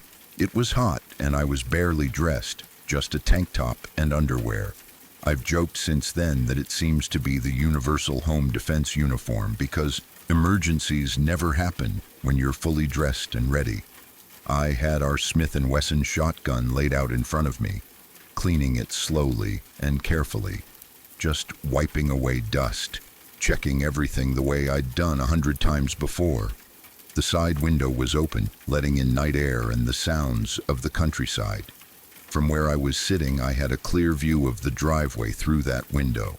I remember glancing up at it more than once out of habit. There was no car, no headlights, no movement, nothing that looked out of place. At some point, I heard rustling outside near the window. It was faint, the kind of sound you get used to when you live out there. Coyotes passing through, raccoons getting into things they shouldn't, owls landing on branches. I barely reacted. My brain filed it away as normal background noise, and I went back to what I was doing. Then everything changed in an instant. Out of the corner of my eye, I saw movement at the window, not low to the ground like an animal, higher, more deliberate. I looked up just in time to see two hands appear, gripping the window screen, fingers curling around the edges, testing it, trying to pop it out. There was no time to think, no time to feel fear in a slow, understandable way. My body reacted before my mind fully caught up. I didn't know I could move that fast, but apparently I could. In one motion, I chambered around, vaulted over the coffee table, and was at the window with the barrel of the gun shoved straight into the space where a face would have been. I don't remember screaming. I don't remember saying anything at all. What I remember is the look in his eyes when he realized exactly how badly he had misjudged the situation. Up close in the dim light, I could finally see that this wasn't some confused stranger or lost traveler. This was someone who had been watching, waiting, someone who thought he'd found an easy target. He froze for just a split second, long enough for the reality of it to sink in, and then he was gone. Hands vanished. Footsteps scrambled away into the darkness. By the time I could have shouted or chased or done anything else, there was nothing there but the open air and my own heartbeat pounding in my ears. I stood there for a long moment, gun still raised, listening. The night had gone quiet again, but it didn't feel normal anymore. Every sound felt sharp, too loud, too close. Eventually, I backed away, locked every door, closed every window, and called the sheriff. This time there was no car to describe, no vague report, just the truth of what had almost happened. They came out, took the report, walked the property with flashlights. They didn't find him. They never did. But after that night, the strange car never came back. No one parked in our driveway again. No shadows. No unexplained disappearances when the phone came out. I don't know who he was. I don't know why he picked our house. Maybe he thought we were an easy target because we lived so far out. Maybe he'd been watching for a while, waiting for the right moment. Well, I try not to dwell on those questions too much because there are no answers that would make me feel better. What I do know is that grief, exhaustion, and routine almost made me underestimate what was happening right outside my window. I also know that instinct can be a powerful thing. That night changed how I think about safety, about awareness, about trusting the quiet. Living out in the middle of nowhere can feel peaceful, but it also means you're on your own when something goes wrong. I haven't seen him since, and I hope I never do, but I'll never forget how close that moment was or how quickly an ordinary sleepless night turned into something that could have ended very differently.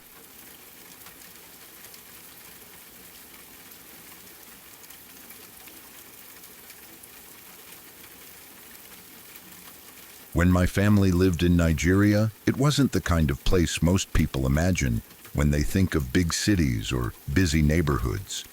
Because of my dad's job, we were stationed in a remote area far away from anything familiar. The roads were rough, the nights were very dark, and once the sun went down, the world felt completely different. There were no streetlights like back home, no constant hum of traffic, no comforting background noise. When it got quiet, it got truly quiet, and that silence could feel heavy. I was a teenager at the time, moody and emotional in that way only teenagers can be.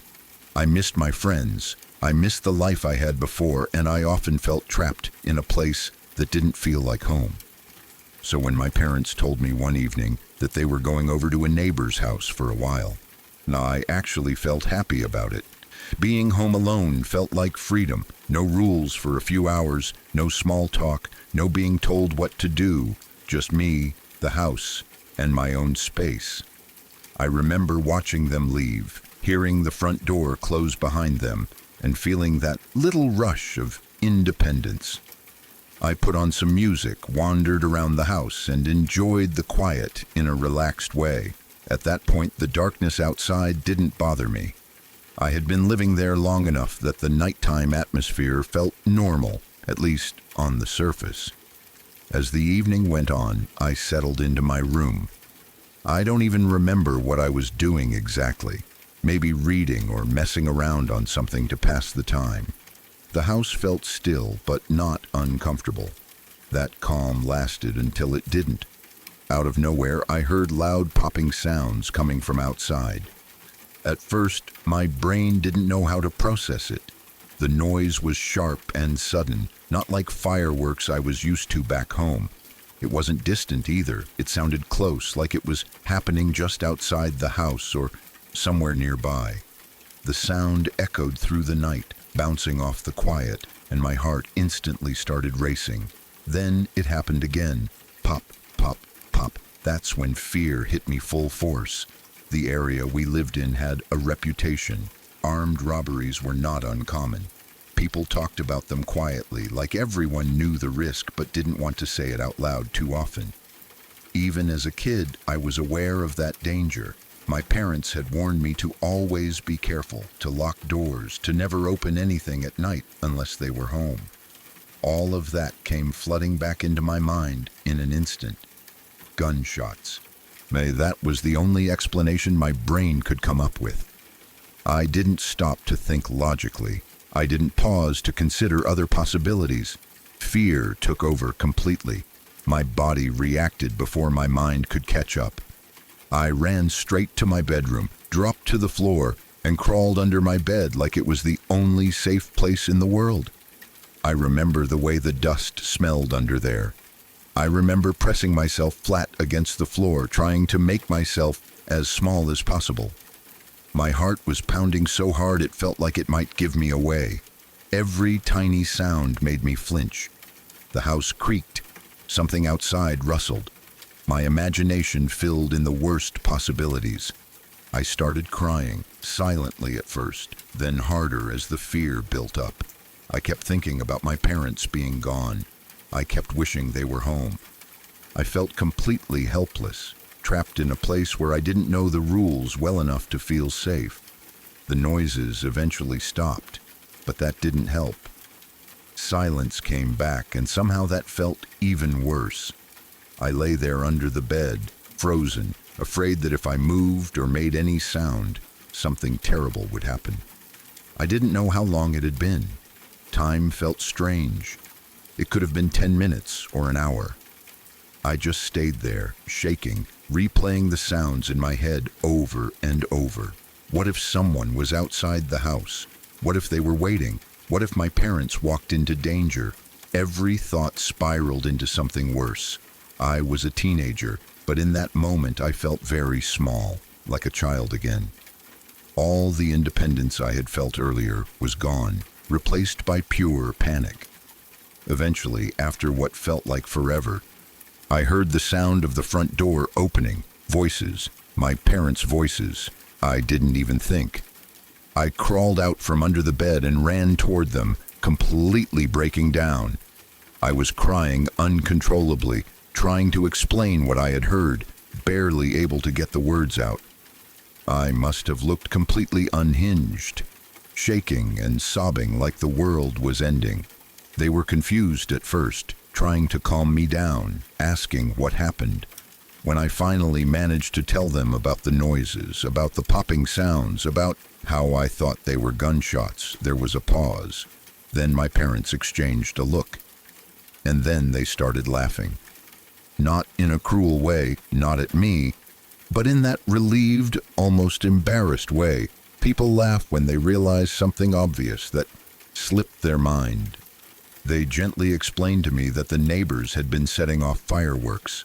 Loud, cheap fireworks, the kind that don't sound fun or festive at all, just sharp and aggressive. It was New Year's Eve. I had completely forgotten. As soon as they said it, everything clicked into place.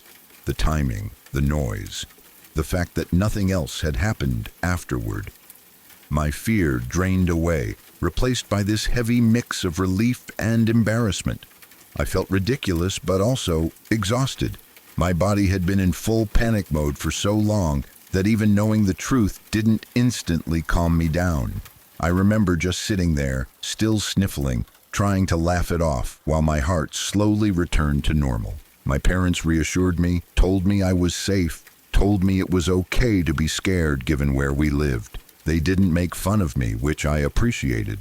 They understood that context matters. And in that place, those sounds could mean something very real and very dangerous.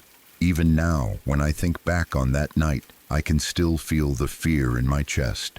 I can still remember the helplessness, the way my mind immediately went to the worst possible scenario. It's funny in hindsight, sure. Fireworks on New Year's Eve, a simple, harmless explanation. But in the moment, it was one of the most terrifying experiences of my life. That night taught me something about fear, how quickly it can take over when you're alone, when you're in an unfamiliar place, when you already know there's real danger in the world around you. It also taught me how powerful context is. The same sound in a different country, in a different neighborhood, on a different night, would have barely registered, but there, in that moment, it felt like a threat. To this day, loud popping noises still make my heart jump for a second before logic kicks in. And every New Year's Eve, without fail, I remember that night in Nigeria, hiding under my bed crying, convinced my life was about to change forever, all because I forgot it was New Year's Eve.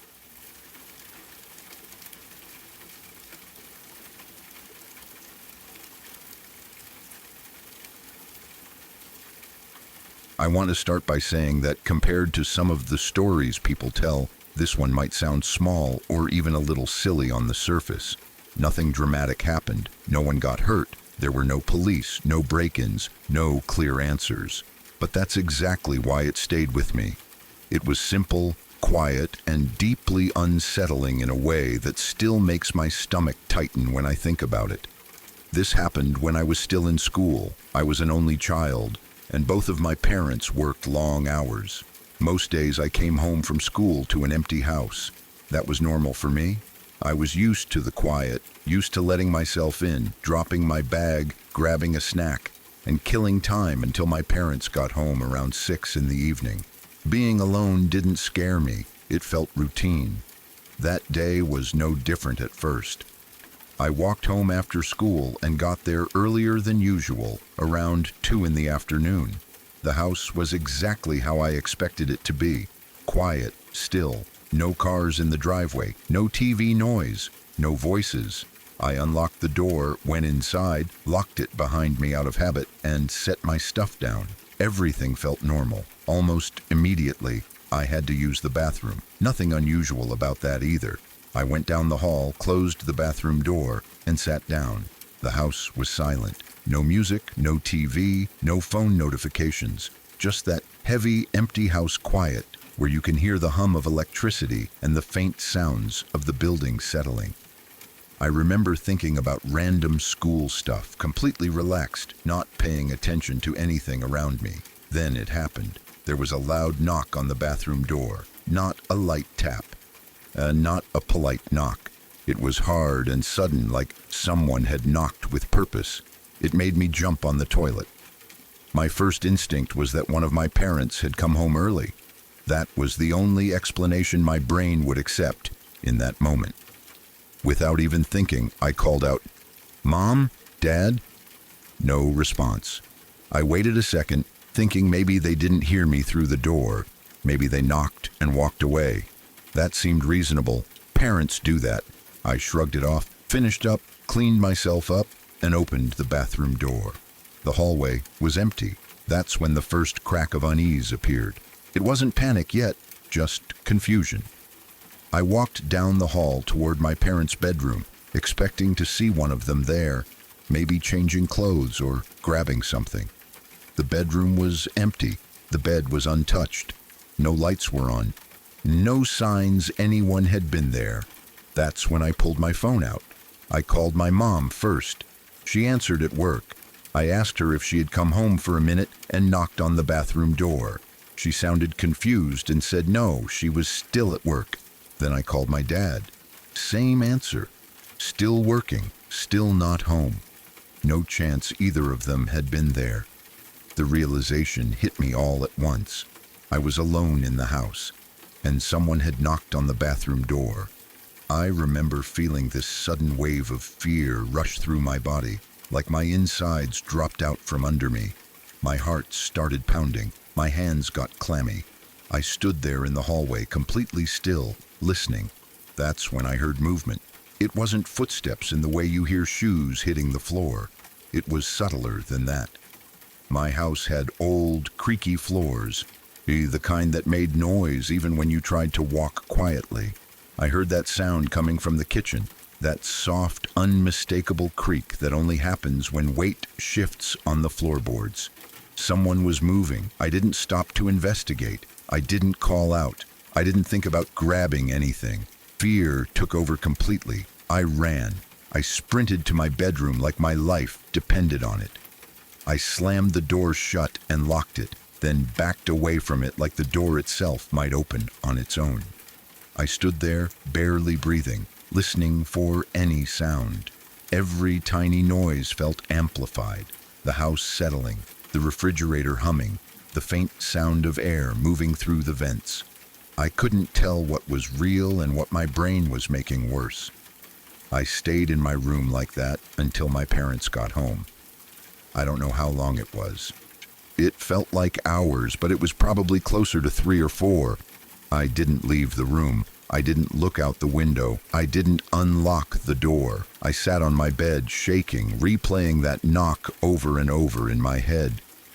When my parents finally came home, I rushed out and told them everything. They checked the house from top to bottom, every door, every window. Nothing was broken, nothing was open, nothing was missing. There were no signs of forced entry, no signs that anyone had been there at all. And that's what made it worse. If something had been broken, if a door had been unlocked, if there had been some clear explanation, maybe I could have accepted it. But there was nothing, just the knock, the sound in the kitchen, and the certainty that I had not imagined it. To this day, I don't know what happened. I've tried to explain it away in every logical way possible. Maybe someone knocked on the front door at the exact same time and the sound traveled. Maybe the house shifted and made a noise that sounded like a knock. Maybe stress or fatigue played tricks on my brain. I've gone over every explanation again and again. None of them fully fit. I know what a knock sounds like. I know the difference between a house noise and a person at the door. And I know I was awake, alert, and not imagining things. The knock was real.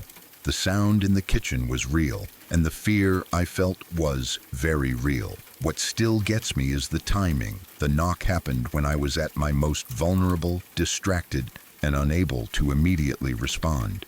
Whoever or whatever it was knew exactly where I was in the house. It wasn't a knock on the front door. It wasn't random. It was right there, inches away from me, separated only by a thin bathroom door. Even now, years later, I still think about it sometimes when I'm home alone. If I hear a sudden noise, my body reacts before my mind does. My heart speeds up. My muscles tense. I become hyper-aware of my surroundings. That moment changed the way I experience being alone. It didn't turn me into someone who believes in ghosts or the supernatural. It didn't give me answers. It just left me with a memory that refuses to settle neatly into logic. And honestly, that's the scariest part. Not knowing, not being able to explain it, just remembering how it felt to sit there, alone in my room, locked in, waiting for my parents to come home, wondering who or what had knocked on the door while I thought I was completely alone.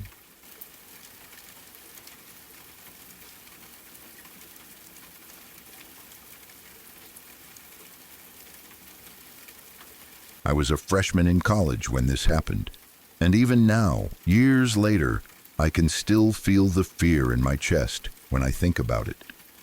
At the time, it didn't seem like a big deal to me that I walked home alone at night.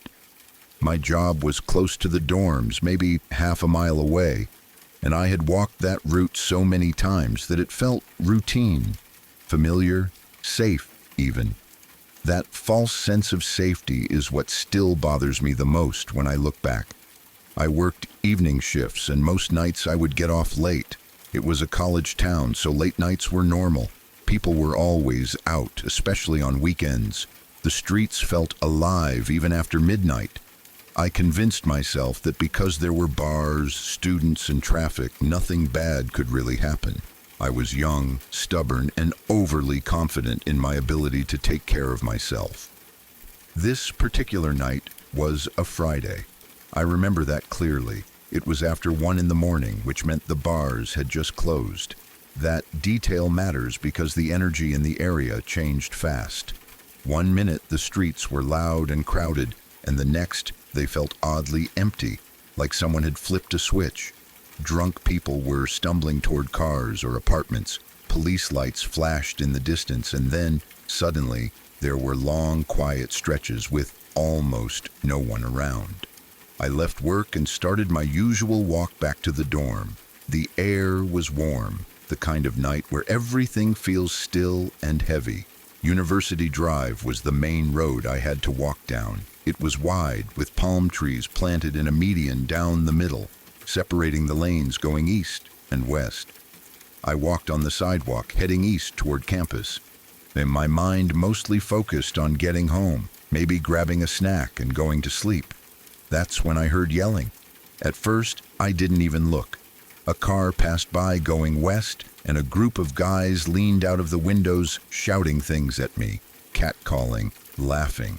The kind of behavior you learn to ignore as a woman, especially in college. I kept my head forward and didn't react. I told myself it was nothing, that engaging would only make it worse. But then I noticed the sound of the car change. The engine slowed and something in my gut twisted. I glanced over my shoulder and my stomach dropped. The car had turned around in the median. It was now coming back in my direction. Before I could fully process what was happening, the car stopped and I saw doors open. 2 of the guys got out. That was the moment fear truly hit me.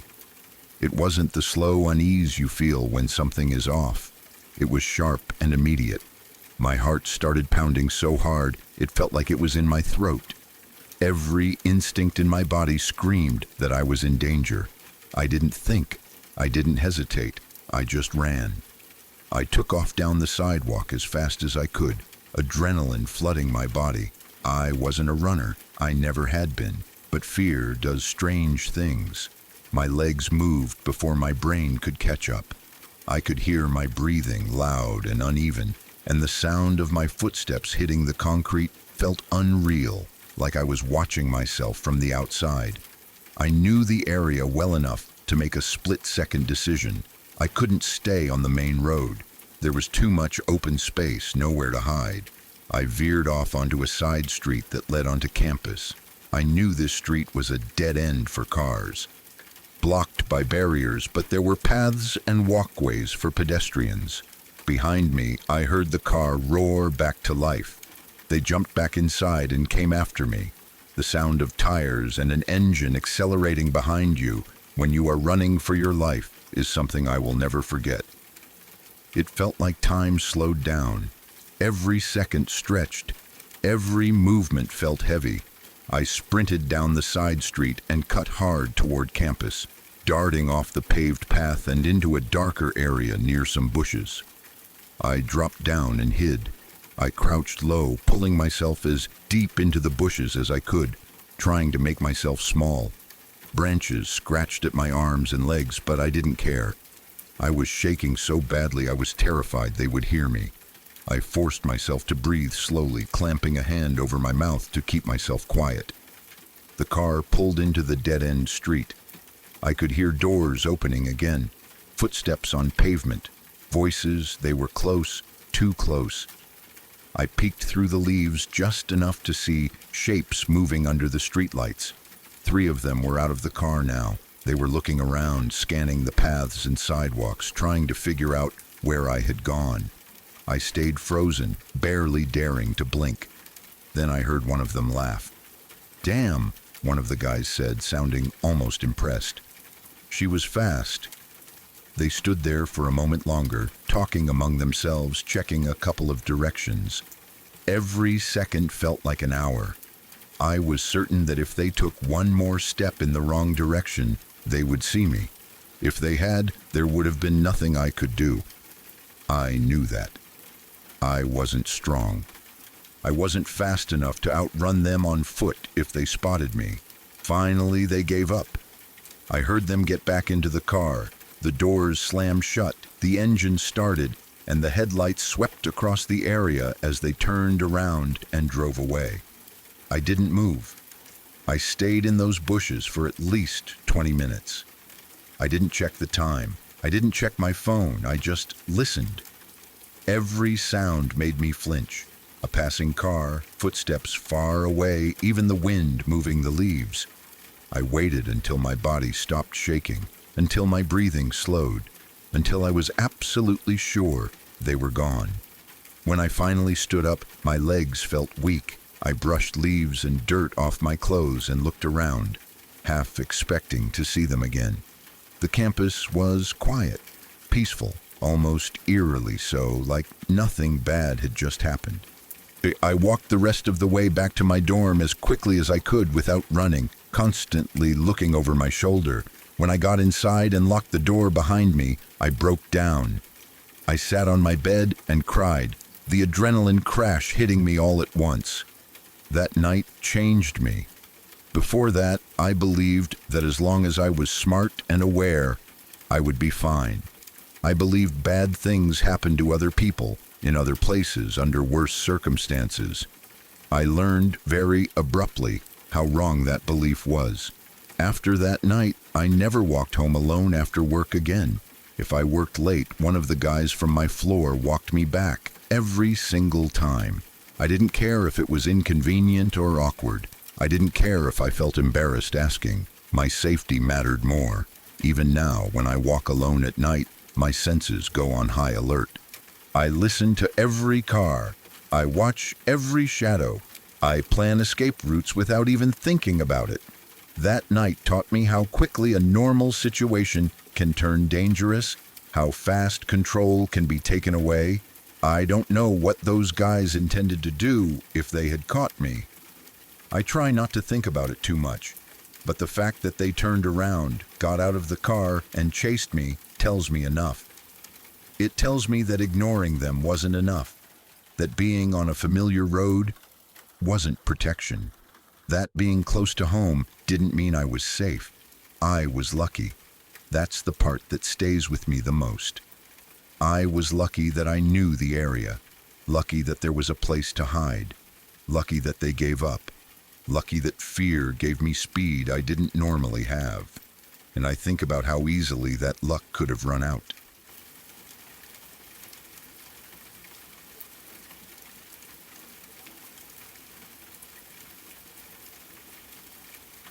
I was 15 years old when it started, and at first I genuinely thought I was losing my mind. It began quietly, in a way that didn't feel dramatic or dangerous, just small moments that felt slightly off. I would leave my house and notice a gold Dodge Intrepid driving slowly nearby. Sometimes it would pass me once, sometimes twice. I didn't think much of it at first. It was a common car. Gold wasn't exactly a rare color. I told myself I was being paranoid, that I was just a teenager with an overactive imagination. But then it kept happening. Every time I left my house, one of those cars would appear. Sometimes it was one gold Dodge Intrepid. Sometimes it was another. At first I thought it was the same car, but over time I realized there were two. Two different gold Dodge Intrepids. Different model years, different drivers. One of the men looked to be in his early 30s. He had dark hair and a mustache. The other man was much older, probably in his 60s, with white hair. I never saw them standing, only sitting in their cars. So I have no idea how tall or heavy they were. All I ever saw were their faces behind the wheel. For about the first month, I didn't tell anyone. I kept telling myself I was imagining it. No one else mentioned seeing them, and I didn't want to sound crazy. I would think, there's no way two grown men are following a 15-year-old girl everywhere she goes. That kind of thing doesn't just happen, right? Except it did. I couldn't leave my house without one of them appearing. Walking to the store, going to a friend's house, heading to school. There they were.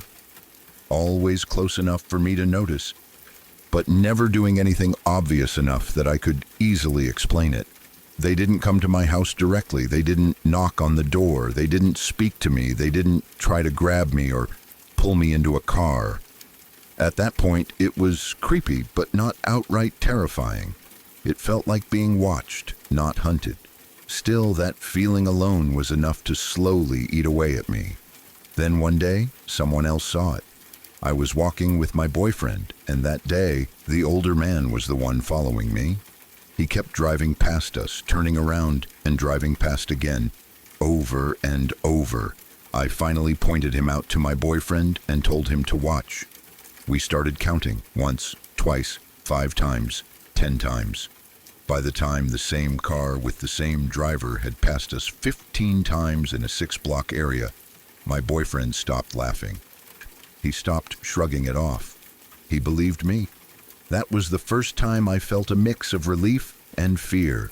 Relief that I wasn't crazy. Fear because now I knew it was real. After that, more people noticed. My mom saw them. My adopted mom saw them. My brother saw them. Friends saw them. Even the police saw them. They were real. 2 men, 2 gold Dodge Intrepids, always nearby. And still, nothing was done.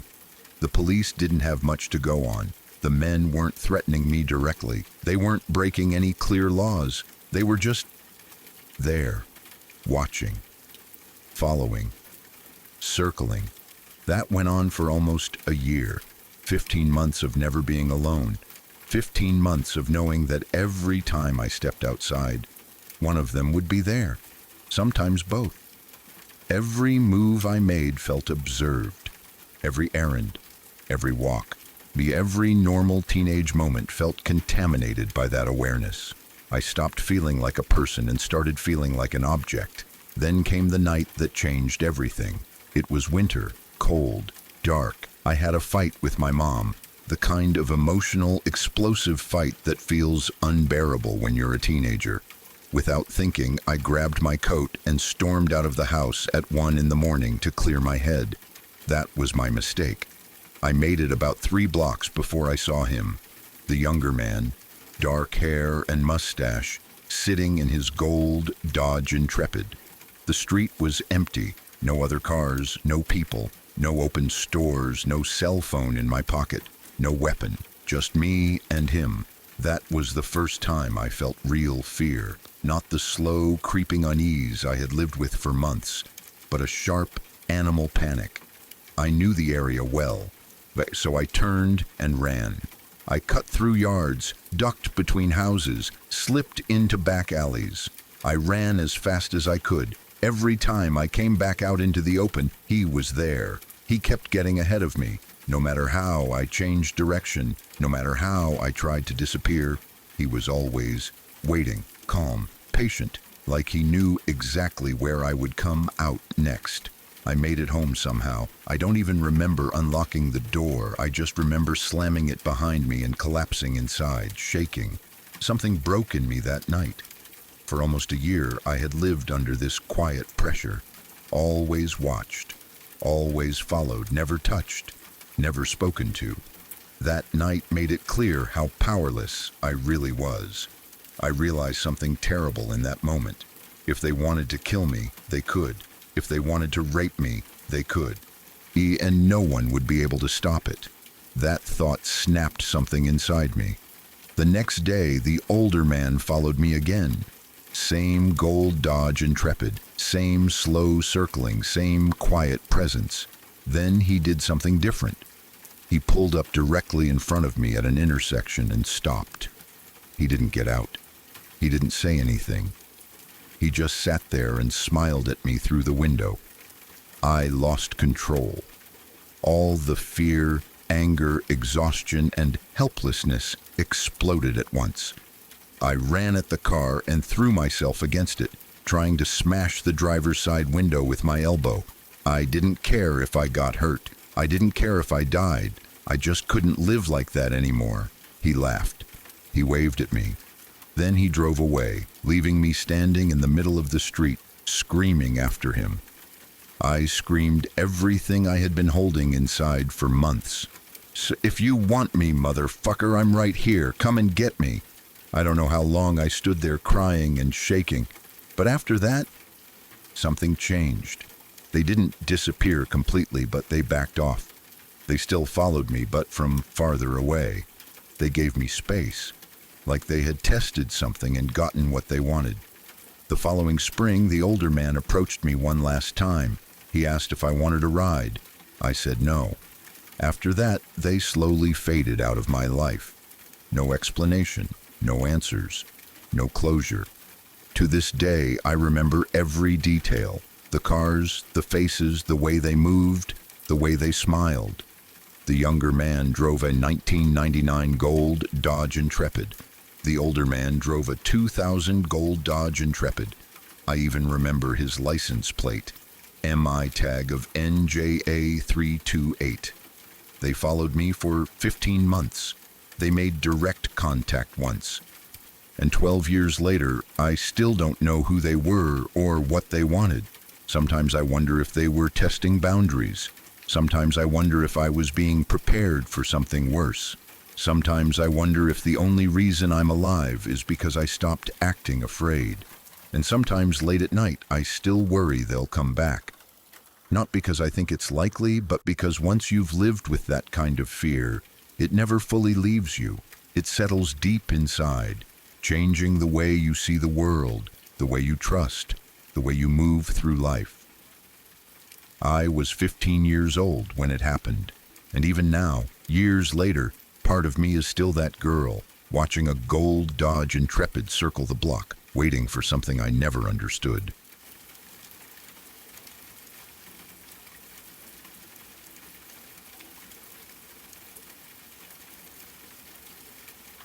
Back in 2008, when I was still very young, my brother, my mom, and I went on a trip to visit my grandparents. It was supposed to be a simple, happy family visit. Nothing unusual stood out at first. We arrived, spent time together, laughed, ate well, and enjoyed being away from home for a bit. I remember feeling calm and safe there. My grandparents' house always had that feeling for me, like nothing bad could ever happen inside those walls. It was familiar, warm, and full of memories. The next day, we were supposed to take a train back home, so everyone decided to sleep early. It was a normal night, quiet and uneventful. I went to bed beside my mom, feeling tired from the trip. I remember closing my eyes, thinking about how early we would need to wake up. At that moment, nothing felt strange. Nothing felt wrong. If someone had told me that night would change the way I see reality forever, I would not have believed them. At exactly 11:34 at night, I suddenly woke up. What woke me was the sound of a crow, not outside, but inside the house. I heard its voice clearly, loud and sharp. And when I opened my eyes, I saw a crow flying inside the kitchen. It startled me badly. My first thought was very logical. I assumed a window must have been left open and the bird somehow flew inside by mistake. Even though it was late and strange, I tried to stay calm. I got out of bed and walked toward the kitchen. The house was quiet and everyone else was asleep. When I reached the kitchen, there was nothing there. No crow, no sound, no open window. Everything was exactly as it should have been. That confused me, but I convinced myself that maybe I imagined it. Or maybe the crow flew out quickly without me noticing. I went back to bed and lay down beside my mom. She was sleeping peacefully. Her presence made me feel safe again, and slowly I drifted back to sleep. That is when everything truly began. I don't know how to explain what happened next in a way that sounds normal, because it wasn't. I suddenly felt like I was no longer in my body. It wasn't like dreaming. It felt real in a way dreams usually don't. I felt aware. conscious, like I was awake, but somewhere else. I found myself standing on a street outside the house. The night air felt heavy.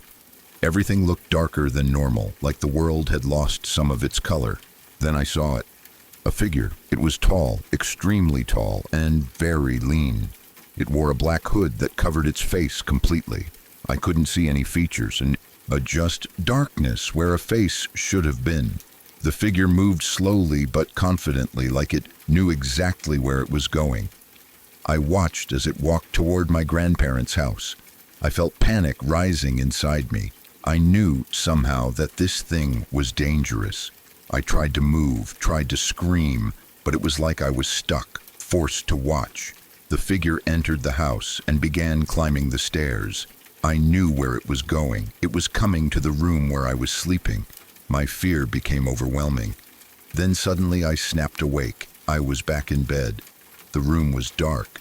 My mom was still beside me. For a moment I felt relief wash over me. I told myself it was just a nightmare, a vivid one, but still just a dream. My heart was racing, but I tried to calm down.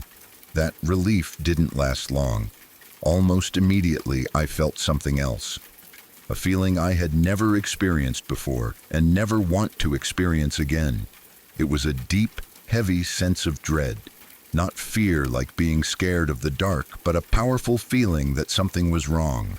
Something was watching me. I felt it standing near the doorway. I didn't want to look. Every part of me was screaming not to turn my head, not to confirm what I already felt. But somehow I forced myself to gather all the courage I had and slowly looked toward the door. It was there. The same tall, lean figure I had seen moments earlier. The black hood covered its face, but I could see its eyes. They weren't glowing, they weren't bright.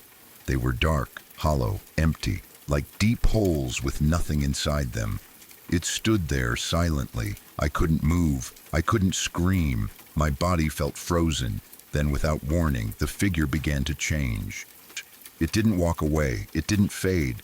It turned into dust, dark and thick, and that dust moved toward me. It entered me. The moment it did, I started choking. I couldn't breathe properly. My chest tightened, my throat closed, and I began wheezing loudly. It felt like something was crushing me from the inside. I tried to scream, but only broken sounds came out. Then suddenly, every light in the house turned on. To this day, I have no idea how that happened. No one flipped a switch. It was like the entire house was flooded with light all at once. My grandfather rushed into the room, clearly alarmed. He gave me some medicine, trying to calm me down and help me breathe. After that, I fell asleep again.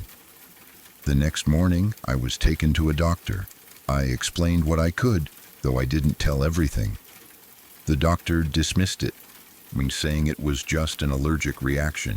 That explanation didn't sit right with me, but I was too young to argue.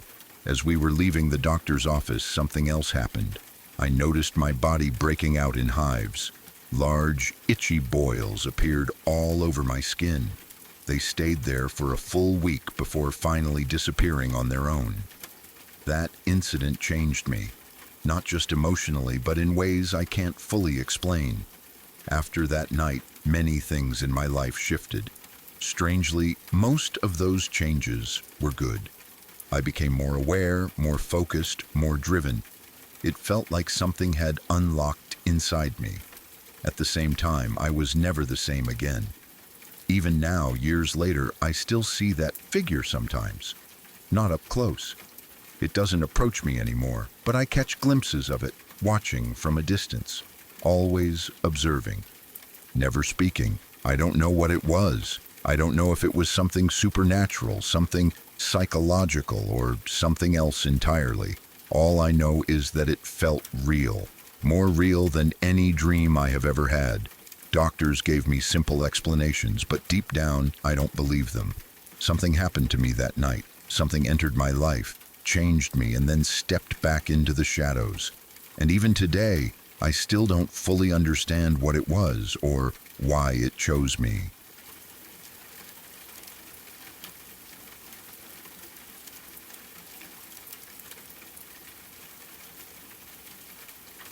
I was around 14 when this happened. Old enough to feel independent, but still young enough to completely underestimate how close danger can be. At that age, you assume bad things happen somewhere else, to other people, in places you don't know. Home feels safe by default. It feels like a shield. I learned that night how thin that feeling of safety really is. The house I grew up in had a small garden at the back. Nothing fancy, just a patch of grass and a few plants my mom tried to keep alive. Along the edge of the garden was a wire mesh fence, the kind you can see straight through. On the other side lived our neighbors, and they had a dog named Priscilla. She was a shaggy, lovable thing, not very bright, but very enthusiastic about barking, especially at night. Priscilla had a habit of barking at absolutely nothing, or at least nothing we could see. Cats passing through the yard, leaves blowing the wrong way, shadows moving across the fence. It was normal for her to start barking in the middle of the night, loud and persistent, like she was warning the world about some terrible threat that only she could sense. Because of that, we had all gotten used to it. Her barking had become background noise, something you roll your eyes at rather than investigate. That night, it was around midnight when she started up again. I remember it clearly because the house was already quiet, the kind of quiet that only happens late at night. The TV was off, dishes were done, and the only sound inside was the faint hum of electricity and the occasional creak of the house settling. All the curtains and blinds were drawn, every window covered. We were sitting downstairs, while my mum and I winding down before heading to bed. Priscilla's barking cut through the silence, sharp and sudden. It echoed through the yard and bounced off the fence.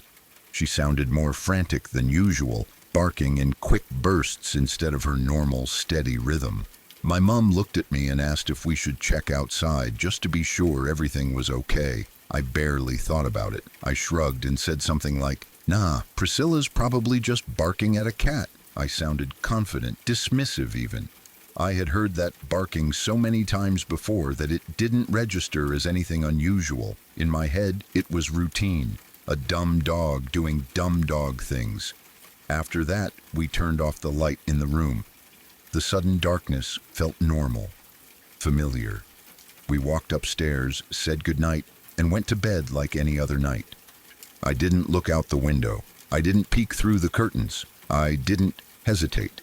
At the time, I thought nothing of it.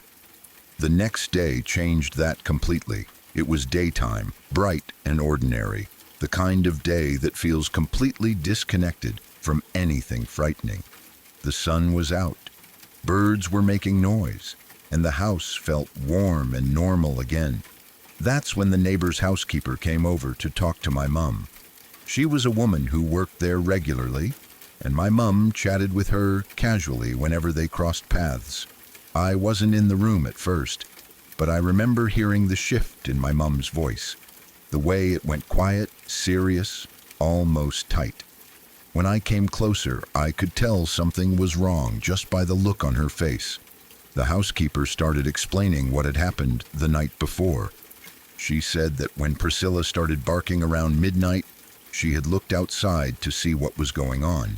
From her side of the fence, she had a clear view of our garden and the side of our house. She told my mum that she saw a man standing outside, not just anywhere outside. He was standing right by the window, the exact window I had been standing in front of just moments before, talking to my mum and brushing off the barking as nothing. She said that when she looked out and made eye contact with him, he noticed her immediately. He didn't run. He didn't hide. Instead, he made a slow, deliberate gesture toward her, a motion that needed no words, a motion that clearly meant, "If you scream, I will kill you." My stomach dropped when I heard that part. The housekeeper said she froze. She didn't scream. She didn't move. She just watched as the man stood there for a moment longer, then eventually disappeared into the darkness. She didn't call out. She didn't come over to warn us. She was too scared. She stayed inside and locked her doors, hoping he wouldn't come back. By the time my mum heard this story, it was already the next day. I remember the way the room felt when it all sank in. The air felt heavier, like it had thickened. My mind immediately went back to the night before, to the moment I had stood right in front of that window, to the sound of Priscilla barking, to my casual dismissal, to how close I had been to the glass, completely unaware that someone was on the other side watching us, watching me.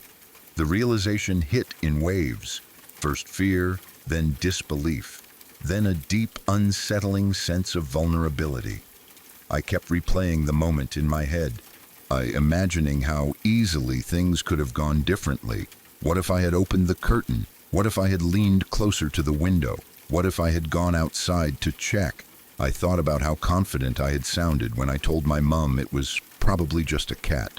How sure I was that there was nothing to worry about. That confidence felt embarrassing in hindsight, but more than that, it felt terrifying. We never saw the man again. There were no further incidents, no break-ins, no reports from neighbors.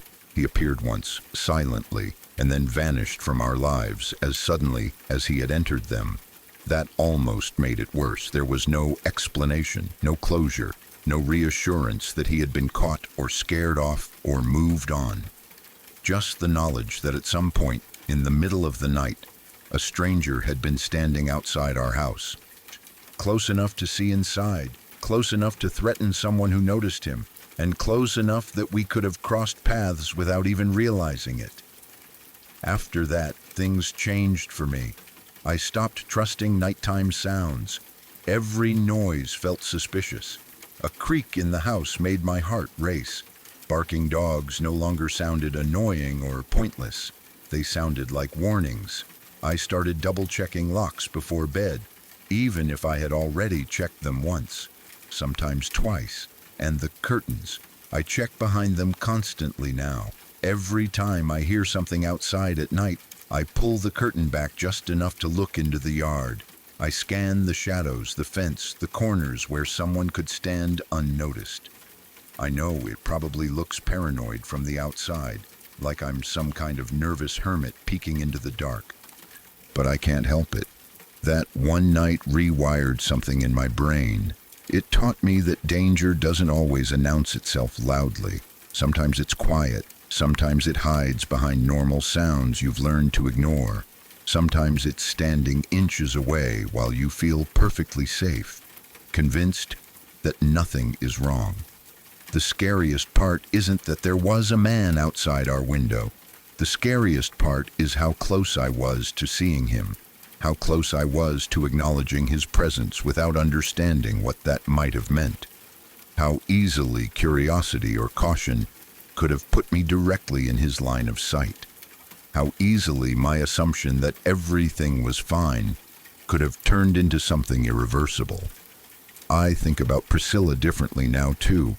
That not-so-smart dog might have been the only reason the housekeeper noticed him at all. Without the barking, he could have stood there longer. He could have moved closer. He could have waited. I don't know what his intentions were. I don't know if he was casing houses, watching people, or looking for an opportunity. Not knowing is what makes it stick with me. The unanswered questions, the open-ended fear. Years later, the memory still crawls up my spine when I think about it. Not in a dramatic horror movie way, but in a quiet, realistic way. The kind that makes you realize how fragile normal life really is. How easily something terrifying can slip into the background of an ordinary night and almost go unnoticed. I don't brush things off anymore. If a dog barks in the middle of the night, I pay attention. If something feels off, I trust that feeling. I would rather be cautious than dismissive. I would rather look foolish than be unaware. Because once you realize how close you were to danger without knowing it, you never quite feel the same again.